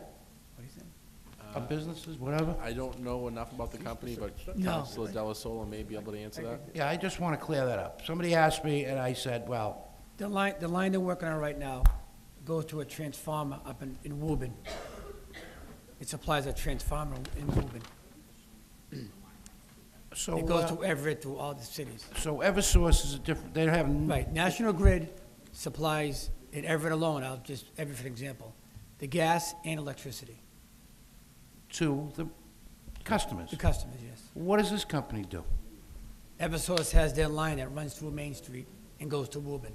Eversource does the same thing as National Grid, but they supply Cambridge, Somerville, and parts of Everett. They have a line that goes through the land where the casino is, but National Grid will supply electricity to the casino. National Grid has lines that go through Eversource, Cambridge and Somerville, so it's, Well, still it can confusing. get confusing. It's a little confusing.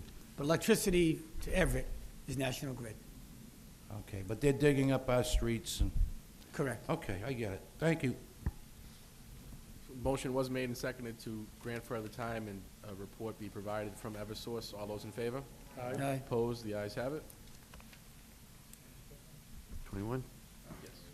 Item number 21 is Government Operations and Government Operations Committee report on a resolution sponsored by Councilor McKinnon Wayne Matusky regarding screening municipal candidates for proper residency, with a recommendation to grant further time to invite the city clerk and election commission to further discuss the matter.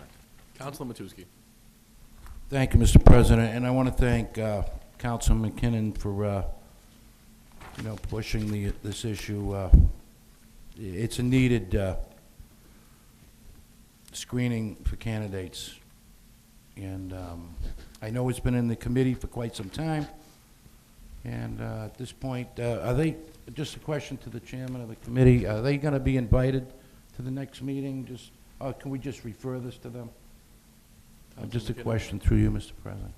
Through you, Mr. President, yes, they'll be invited to the Election Commission will be coming before us in the committee so that we can actually have their opinion on this and see what recommendations they can further us through the guidance of our clerk as well. He testified the last committee meeting, and he basically wanted this to go before them because they're going to be handling it, so. Okay. Thank you, Councilman. Thank you, Mr. President. So, grant further time in the committee? Is there a second?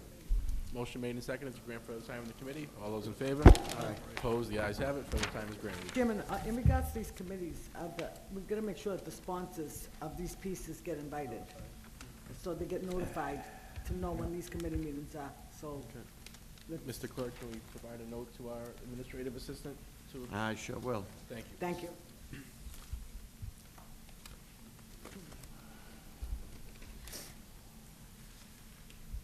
You waiting for me? Item number 24 is resolution, is unfinished business, a resolution sponsored by Council Fred Capone regarding the study of heavy trucking on Second Street. Councilor Capone? Thank you, Mr. President. We've started to make some progress on this. Bollard was put in place over there, and it's already been doing its job. It's been hit several times, but at least the traffic light, the cross light, hasn't been knocked over. I want to refer this piece to Government Operations, Public Safety, and if we could please invite someone from the Engineering Department, someone from Community Development, and someone from the Mayor's Office to that meeting. I'd appreciate it. Motion made and seconded to, can you repeat the people you would like to have Sure. invited? Representative from the Engineering Department, Community Development, and the Mayor's Office. Got that, Mr. Clerk? Mm-hmm. Motion made and seconded. All those in favor? Aye. Opposed? The ayes have it. Next item. Item number 25 is an order sponsored by Council Anthony DePiero as president, transferring $600,000 to fund CIP projects. This was laid over from our last meeting. Favorable action on the order. Motion made and seconded. Favorable action. Please call the roll, Mr. Clerk. Councilor, No, because we laid it. Councilor Capone? Yes. Councilor Del Sola? Yes. Councilor DeFlorio? Yes. Councilor Hanlon? Yes. Councilor Matusky? Yes. Councilor McKinnon? Yes. Councilor McLaughlin? Yes. Councilor Napolitano? Yes. Councilor Sani? Yes. Councilor Simonelli? Yes. Councilor DePiero? Yes. 11 yeas, 0 nays, Mr. President. The transfer has passed. Item number 26, Mr. Clerk. Item number 26, an ordinance sponsored by Council Peter A. Napolitano providing for animal care standards in the city of Everett. This item was left over so that it could be properly published. It has been. It is now up for ordainment. Motion for favorable action? Second. Motion made and seconded for favorable action on the ordainment. Mr. Clerk, please call the roll. Councilor Capone? Yes.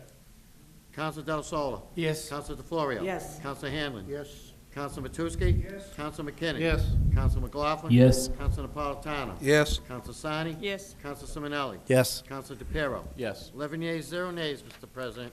The ordinance has been enrolled. Ordained, I should say. I apologize. Item number 27. Item number 27 is order sponsored by Council Anthony DePiero as president, establishing a city council public utilities committee. Second. Motion made and seconded. Favorable action. Please call the roll, Mr. Clerk. Councilor Capone. Yes. Counsel Del Sola? Yes. Counsel DeFlorio? Yes. Counsel Hanlon? Yes. Counsel Matusky? Yes. Counsel McKinnon? Yes. Counsel McLaughlin? Yes. Counsel Napolitano? Yes. Counsel Sani? Yes. Counsel Simonelli? Yes. Counsel DePiero? Yes, 11 yeas, 0 nays, Mr. President. the order has passed. Item number 29. Item number 29, a resolution sponsored by Council Wayne Matusky, Election Commission and City Clerk make corrections that formerly used to determine 20% rule on filling vacancies in the councilman at large category using the true voters count cast. Councilor Matusky? Thank you, Mr. President. We all know we just filled a vacancy this evening with a very capable candidate, but something occurred a couple of weeks ago in the paper, and I just want to clarify this. And it's not the newspaper's fault, I just want to say that. It's not the reporter, it's what comes out of City Hall, okay, that's been coming out of City Hall. If you look, now this is last year, November 12, 2015, in the Leader Herald. But it's not their fault because it comes from the city clerk's office or the election department. If you look up candidate Matusky, for instance, myself, who got, now I just want to read, the reason why I'm doing this is because anytime you think you've been slighted, it's called the, this is a, raise a question of privilege, by the way. Anytime you feel you've been slighted, your integrity, your health, your safety, your property, this is hanging up in the back room, but it was reported that I didn't get 20% of the vote. Right. Okay, now I've been in this business a long time. Okay, and I achieve goals, and I do very well at them on election day. And the last thing I want to report is that I didn't get 20%, okay? I actually got, and it's not the reporter's fault, it's City Hall's fault. They've been doing this for years, many years. I got almost 42% of the vote. Ms. Sani, in this article here, said that she received, where is she? 8.6% of the vote. I mean, 8.64. That's what the article says, okay? I'm reading what this says. And I'm not mad at anybody. I just want, I had a neighbor call me. He said, you didn't get 20% of the vote? He says, Wayne, you got over 2,000 votes. Only 4,900 people voted. Now, I may not be a genius here, but let's get it right. Because it's unfair to us that elected, okay? At least I feel that way. I don't know about anybody else. But a ward race is a little different. And I want to touch on that, too. Because in our charter, it says that you have to get 20% of the vote. Okay? Let me just say this. There isn't any ward race, with the exception of maybe Ward 1. And that was, 80% to 20%? And we're compelled to vote for a person that gets 20%, which is a low threshold in a ward race, okay? In my opinion. A large race is a little different because you have so many candidates. Now, the reason why they get the formula mixed up, just for those who are interested in the viewing cable world out there, the reason why the city gets it wrong is now you can vote for 5 in a council race, okay? You guys might all know this, but some people don't. And it was reported in the paper, and I just want to get this out. And in that large race, you can vote for up to 5 candidates, right?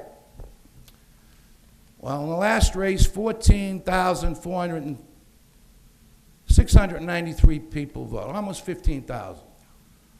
But in reality, only 4,900 people actually voted because they can vote for up to 5 candidates. You can vote for 1, 2, 3, 4, 5. So that number gets skewed, which lowers the percentile. Do we all understand that? Yeah. So now when the paper comes out, only through the information that the city gives them, where's Ms. Sani? She gets 8.70% of the vote, almost 9%. She doesn't reach 20% that you're supposed to get, right? So let's get this right. Let's get it right. That's all I'm asking. Now, they used to do this in the bicameral council races. You're going to love this because I did some research. In the 80s, a lot of people voted in Everett, you know. In a ward race, I got 1,700 votes, and only 2,300 people voted. That's almost 80% of the vote. But there again, the city puts out the statistical percentage that skews the numbers wrong. And I think they had me around 22%. But they've been doing this for years, so they probably didn't realize it. But we've got to correct it, okay? Because I'm up here, this is the most important part about being up here is the election results, okay? No. Yeah. No. So let's get that straight. And, you know, it's no offense to, it's not, it's been going on for years. Oh, wow. And in a large No race, offense. the numbers are different because of the number of votes you can cast. You understand that, everybody? I hope so. And no offense to the person who wrote this article. It is likely that former councilor Cynthia Sarni will be appointed to fill the seat. Everett's charter stipulates that the vacancy are to be filled by the appointment of the runner-up, which we did this evening, as long as they receive at least 20% of the vote. Mangum was appointed under that rule, having won at over 20% in the last at-large race. Because 2015's at-large election was a crowded field with 10 candidates, no one, not even the highest vote getter, Wayne Matusky, received over 20% of the vote. The candidate with the highest vote tally, who did not win the at-large seat in 2015, was Ms. Sarni, who took 8.65% of the vote. There was no Plan B under the council appointment rules, but according to Assistant City Clerk, the clerk's office believes that the appointing Sarni would be with the intent of the rule. Well, Ms. Sarni actually got, what did I say? 27% of the vote. So, you know, let's just get the thing right. You know, and give the newspaper reporter the right information so he can say the right. I don't need a neighbor calling me up and telling me that I didn't get 20% of the vote, and she was amazed by it. But, you know, just for the record, this is kind of important. In the future, can we send out the right results? And the other thing that we must revisit, Mr. President, we must, in a ward race, I don't feel like I want to vote for a guy that gets 20% of the vote. Okay, that's something we have to visit. The ice cream man can get 20% of the vote. Anybody can. You put anybody against everybody's got a little bit of a thing. And it's just not right. I mean, we all are in pretty good health, thank God. But anybody can put a candidate in. It's just, the threshold is just not right. That's all I'm saying. Refer this back to sponsor. No, refer this to the city clerk so they understand that we want the percentages right. Thank you. Thank you, Counselor. Is there a second on the motion? Mr. Chairman, on the motion, I'm having kind of a little bit of a problem with it. I understand what Wayne is saying, what Councilor Matussi is saying. But we're asking the election commission and the city clerk to make corrections to the formula. Well, it's only a resolution, Counselor, as well. And they can't, because that formula is part of the city charter. And that part of the city charter, according to the state statute, cannot be changed, because it deals with the election of city officials. Can't be changed. So, if anything, this should maybe be referred to a future charter commission, if there ever is a future charter commission. We can't, I know what you're saying, Wayne, we can't change it. That's just the way it is. It's in our charter that we can't change it. Is I right, Mr. Clerk, on that? Right. Right, okay. So, Counsel I DeFlorio appreciate is the next, information. but before Counselor DeFlorio, did you want to weigh in, Mr. Clerk? Yeah, the percentages you see in that paper are the percentage of the total vote cast for that office. The difference between that and the charter is, the charter says ballots cast, not votes cast.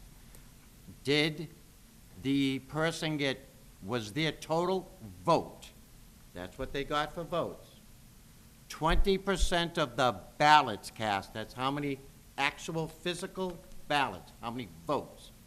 In that case, Ms. Sarni indeed gets 20%. If you use total votes cast, nobody got 20%, but the charter does not say that. If everybody in that race got the exact same vote, they would all get 10%. there are 10 people in the race. You can't have somebody in total vote cast get 41%, because that means the other 9 have to divvy up 59% of the vote. The total vote cast is 1 voter times their 5 votes, of course, minus the blanks. You minus the blanks in that case.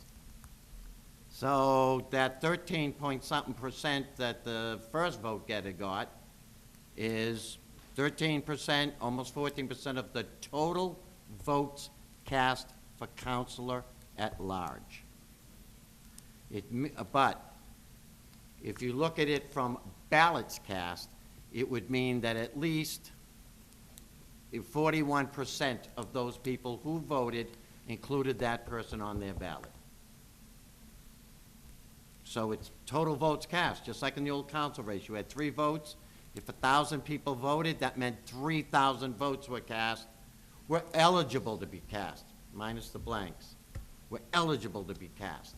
So of course, nobody would get, and back in those days, it would divvy up between the 3 votes. And that's the difference in the numbers. It's just different on the at-large race. It's just different. Because there are 5 votes to be used. And that's it. It's the difference between total vote cast and ballots cast. And the charter says ballots cast. Mr. Chairman, Thank you. thank you. We do have a Mr. line Clerk. of speakers, Counselor. I Oh. apologize. I'm sorry. There's a few waiting already. Counselor DeFlorio? Thank you, Mr. President. The clerk did a good job of clarifying it, because that was exactly what I was going to say. The charter is very clear on this. Even though I never was for the new charter, I have to say, the charter is very, very clear on this situation. So regardless of what the paper writes, regardless of Right. where the information comes from, They're it's what the actually charter wrong. says and what we know is right up here and what isn't right. So that's the way I feel. I don't always agree with the papers. I don't always disagree with them. Everybody makes mistakes. So they can interpret it a different way. But the charter is very clear as far as I'm concerned. So, thank you. Counselor Napolitano? Thank you. Yeah, we had addressed this issue in the Charter Review Committee.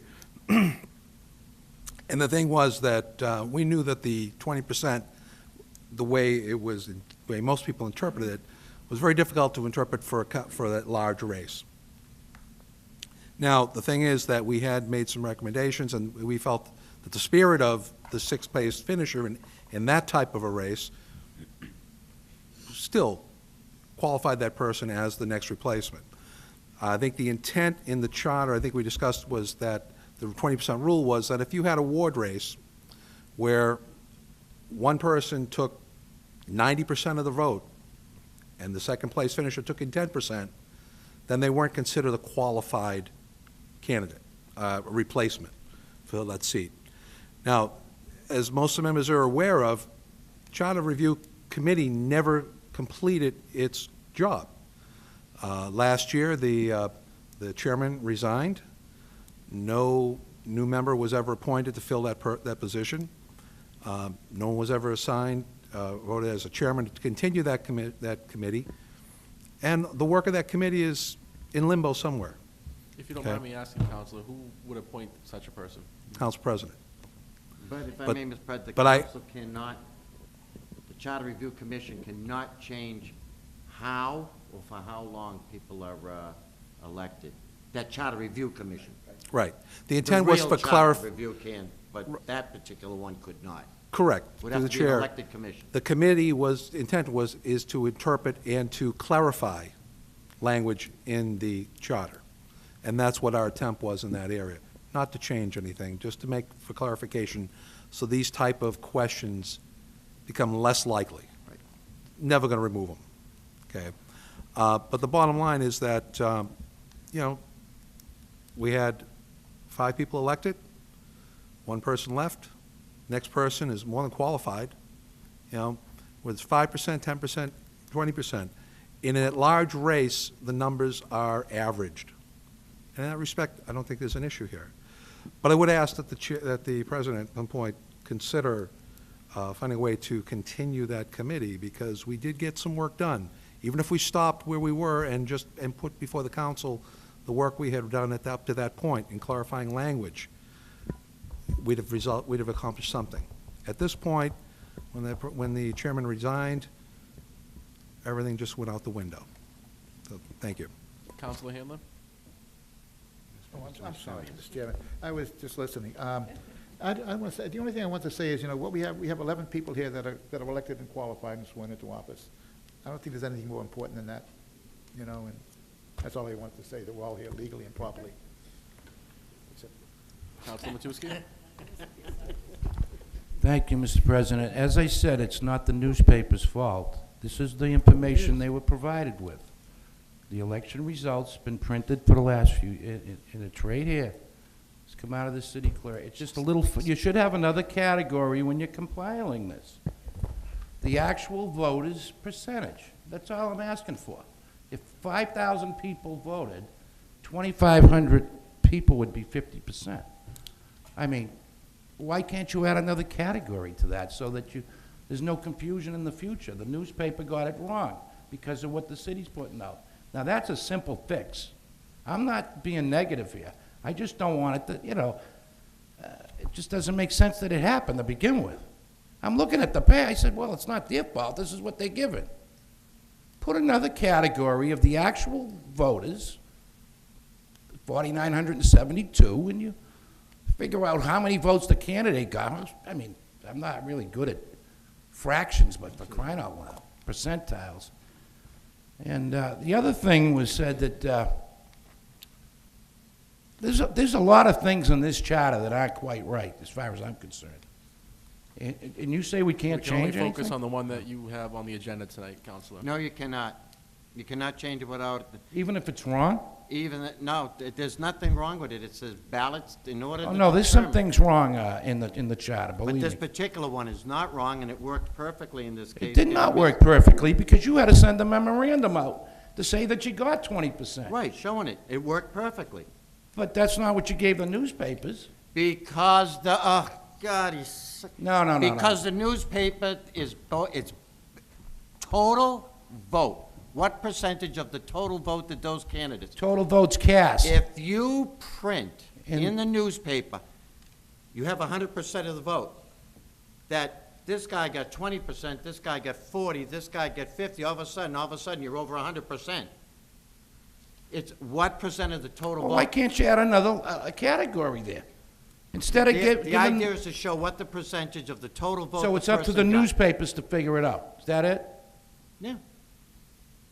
For what? Figure what out? I just told you. I read an article that was printed Well, they were 3 wrong. weeks ago. Mr. President, this is a simple fix. They were wrong. It comes out of your office. Well, they should have talked to me. Gentlemen, if I can They interject... talked to the assistant city Counselor, clerk. Councilor Well, they Matusky, should if have I talked can- to me. Chairman, I'm not being negative If I can here. interject, please. You both have your opinion. I don't think either one of you gentlemen are going to change the other's opinion. What is your pleasure on the piece? Well, here's the story on that, Mr. President. There are things wrong in this city charter that we've all talked about over the last couple of years. And I think it's a sin that we can't change it. Now, the assistant city clerk says here that with the intent of the rule, even though she didn't get 20%. She did. It just doesn't make sense. But she did. Yeah, I know that she did, because I looked it up. Yeah. Just put the right information out, okay? Councilor Napolitano? No? Councilor McLaughlin, you all set? My only statement is you can change something in the charter, I believe, through to the clerk if you do a homeroom petition. Is that correct? Yes. So something could be changed as long as there's a home rule petition filed and it goes through the state, the House and the Senate. I'm not sure that it's something that large would suffice for a home rule petition, if I may, Mr. President. That I would have to check, but I don't think so. I would agree with you on that subject. I just mean in general, if you wanted to change something in the charter, the only way to do so before the 10 years is up is by filing for a home rule petition. And this may not be merit enough, but that is the only way to change something in there. Thank you for that insight, Councilor. Councilor Capone. Thank you, Mr. President. I tend to agree with you that there are different opinions in this chamber. Yes. They are not going to get settled this evening. The councilor did raise a concern that he had, and I believe that he had made a motion to refer to the clerk's office. So if that's still on the table. Do we have a second?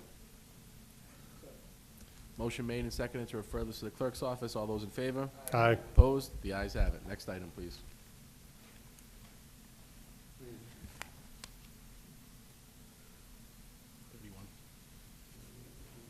Item number 31 is a resolution sponsored by Council Stephen Spinelli to get a detailed update on the memorial at Florence Street Park for former Councilman Joseph King. Council Simonelli.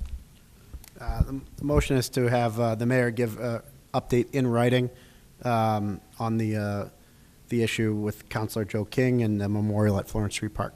Do we have a second? Second. Motion made and seconded for the mayor to provide a written response.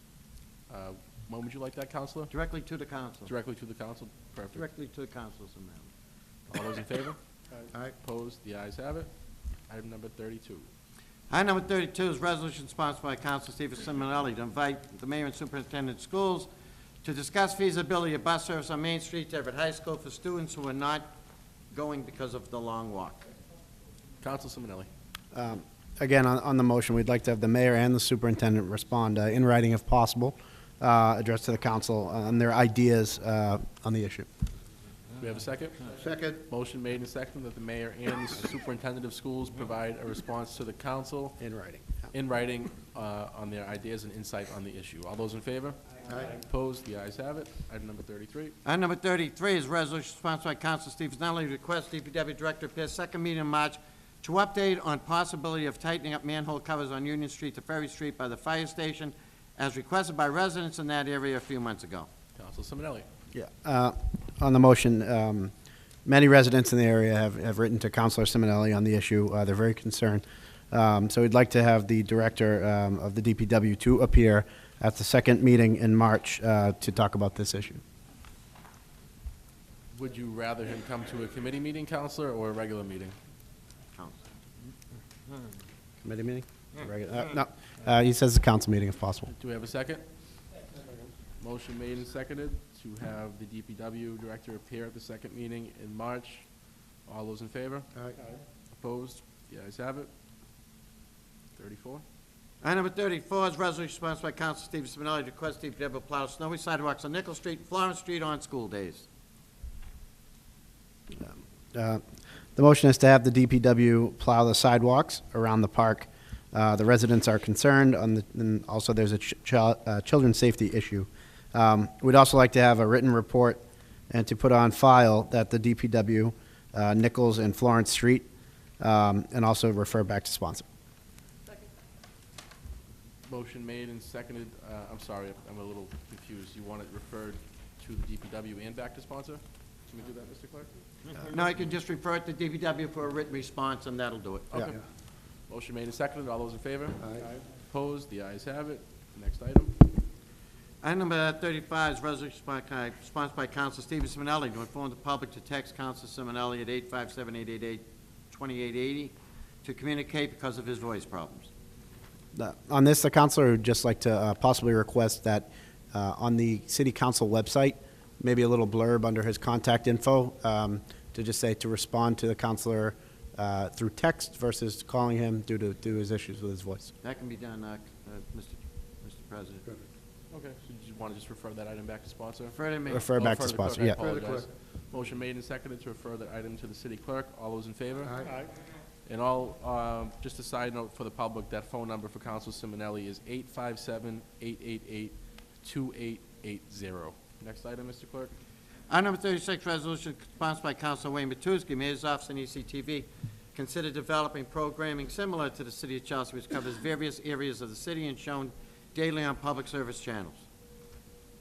Council Matusky. Thank you, Mr. President. I had a brief discussion with the Mayor's Chief of Staff, Mr. O'Donnell, this evening, and this program actually comes out of the City of Chelsea that I was talking about with the Chief of Police last week.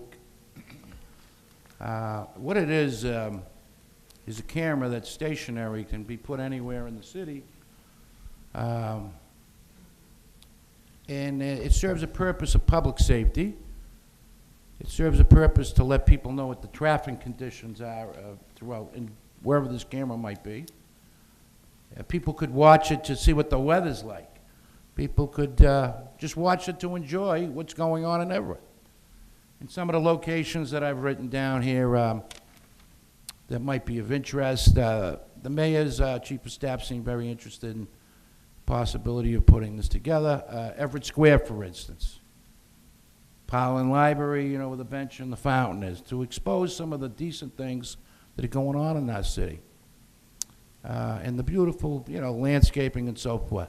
The casino area, possibly to show the progress that's taking place every day and the steel going up in Lower Broadway. In Glendale Square, same thing. The Pope John area where that gazebo is. I mean, people, it's my understanding, and they don't put much effort into it in Chelsea. They were surprised. I talked to the Chelsea cable TV director, and he told me, we don't actually run that program. It comes out of City Hall. They do it. You know how we have our public service announcement with the various displays that you see on Channel 22 and Channel 3. I guess that's the backdrop of it. But I would prefer to watch some of the stuff that's on TV today, to watch what's going on in Everett. Even it might be boring to some people, but I'd like to see what's going on in the city, okay? It could be beneficial. I don't know how other people feel about it, but I'd like to refer this to the mayor's office and see if they are interested in putting this program forward. Thank you. Motion made and seconded. On the motion, Councilor McLaughlin. Thank you, Mr. President. Mr. President, I had an opportunity to visit with Duke Bradley, who runs Chelsea local TV, and I had an opportunity to view what Councilor Matusky was talking about after our meeting last week. All they have is a camera on the roof of City Hall that's a very wide-angle shot that shows the Tobin Bridge and the Boston skyline. It's meant to be sort of a easy type of, if you've ever been in the hospital, they have some certain channels that have waterfalls or other background type noises that help smooth in the situation that is at hand. That's the view of the Boston skyline, the Tobin Bridge. That's the purposes. It cannot actually be utilized for anything other because it fringes on somebody's civil rights if the camera is used for any other purpose other than more of a pleasing backdrop. So they can't zoom in on anything. It can just be a very wide angle shot. Actually, when you see it, the people look like little army figures when you were a kid growing up. They're so small you can't make out anything. It's just for the the Tobin Bridge and the skyline of Boston. And they run that 24 hours a day on there as a backdrop with some waterfall sounded for seniors or people may be sick at home. And that's the purpose of that. So I would like to get a ruling from our city solicitor whether or not we could even do this if we wanted to, or if this becomes a legal issue. So I'd ask for a ruling from our city solicitor on this item because of what I understood from Chelsea, they weren't able to do it. And that's the reason why they have such a wide angled shot. Thank you. Motion made and seconded to refer this to the mayor's office. And would you like to have the solicitor provide an opinion, Councilor Matusky? The city solicitor could notify the mayor if it could be done. Okay. I'd rather see the skyline of Everett, you know, with the casino being built, than what's presently on there. Thank you. All those in favor? Opposed? The ayes have it. Next item.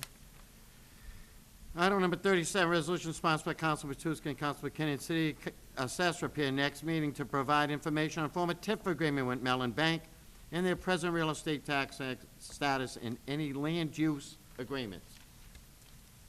Councilor Matusky. Thank you, Mr. President. As we all know, we've had some difficulties with TIF agreements over the past and coming forward now. In any TIF agreement, there's always an employment clause that benefits the residents of Everett. Well, I don't know how many people were here for the Mellon Bank TIF agreement, if anybody was here to actually vote on it. I voted against it then, and I'm going to give you my reasons why. And I only put this on the calendar because of what's going on with the Boston Edison plant. And you know, when I vote for something or against something, I like to revisit it and proved that I was right 20 years later, or whatever it was. And I got up and I spoke on the Exxon plant, but I'm not going to get into that. Please keep it to just Mellon Bank, Counselor. Okay, now we go to the no, I'm talking about the Mellon. I never spoke on the Exxon plant, actually, but I meant to say the Mellon Bank plant. They provided one piece of paper with one paragraph on it. And I said, hello, is there any other information? Okay? And it's my understanding that they were supposed to have a certain amount of residents of Everett work there. If anybody goes by that parking lot, you'll see the thing is jammed to the gills. They have a shuttle bus from Wellington that takes their employees to the Mellon Bank. And I don't know if they followed the rule of the TIF agreement. And the real thing that really irks me is the land use. Now, I don't know how many members of the council, I'm sure we've all been there, but it's probably the nicest waterfront area in the city, with the weeping willow trees and the benches and the nice grass. And it's right on the water, okay? Now, when we voted on this TIF agreement with this bank, it was said that we had to get permission. That was our property. I just want you to understand what the city gave away, or what the members of this council gave away at the time. Not this council, but I believe it ended in 2009. I'm not exactly sure, but in light of these other TIF agreements that we've had some issues with recently, and U.S. Food Service was no walk in the park either. They promised 50 jobs. They had hired one janitor from Everett, okay? And then they left after 5-6 years. And I know that the shuttle driver for Mellon Bank actually lives in Everett because it's one of my neighbors, but I'm a little tired of the agreement. And Rita's Catering was another example, but they would have saved $100,000 over 10 years, but they opted out of the TIF agreement because they realized that they could do better without it. So that was another one. And Kumatile, we just voted on. They actually hire Everett people. So when I vote on a TIF agreement, I'm going to make real sure that we're voting the right way. Now, the mayor was in the council chambers a few months back, and he said that there was some issues with the waterfront area connecting to the bike lane or where it's supposed to go. There's a lot happening now. And, fast forward to today from when we voted on this thing, I think the city got ripped off. I really, really do. So I'm asking that the city assessor provide some information as to exactly what was voted on way back when, and what that land agreement is. And besides the Ella Comunicad Latino group that uses it once a year, that waterfront area, I don't know of anybody else that uses it, okay? And it's a sin, because it was our property, and I don't know where the status is now, but I'd like to refer this to our assessor's office, Ms. Pam, and get some report on exactly where the city's position is on this, because I really think it's a sin. I have nothing against Mellon Bank. I know that's their corporate office. It's not actually a bank. So, there's a lot that goes on down there. They keep their property nice, but I think they got a real good deal, believe me. I never saw something shoved down people's throats so bad the night that thing came up before us. But anyway, that's my feeling, and I think we need some information. As we're experiencing now, some of these TIF agreements weren't written in the best interest of the city. So I want to make that perfectly clear, and I'd like to invite Ms. Pam to our next meeting with the various information. I did have a brief discussion with her, and she has no problem with that. Thank you. Councilor McKinnon. Real quick, just have the hiring stats, if they were Everett residents or not, and what the TIF agreement, past and present, was, and that's it. Just bring it. to the next Motion meeting. made to refer this to Ms. Davis of the Assessor's Office to also provide hiring statistics. Do we have a second? And TIF agreements. Motion made and seconded. All those in favor? Opposed? The ayes have it. Item number 38. Item number 38, resolution sponsored by Council Anthony DePiero. The City Council strongly supports the lowering of the local speed limit from 30 to 25 miles per hour allowed by the Municipal Modernization Bill of 2016. Thank you, Mr. President. I would refer to Traffic Commission, please. Motion made and seconded to refer to the Traffic Commission. All those in favor? Aye. Opposed? The ayes have it. Move for adjournment. Motion to adjourn, seconded. All those in favor? Aye. Opposed? We have adjourned. Please, let's stay alive.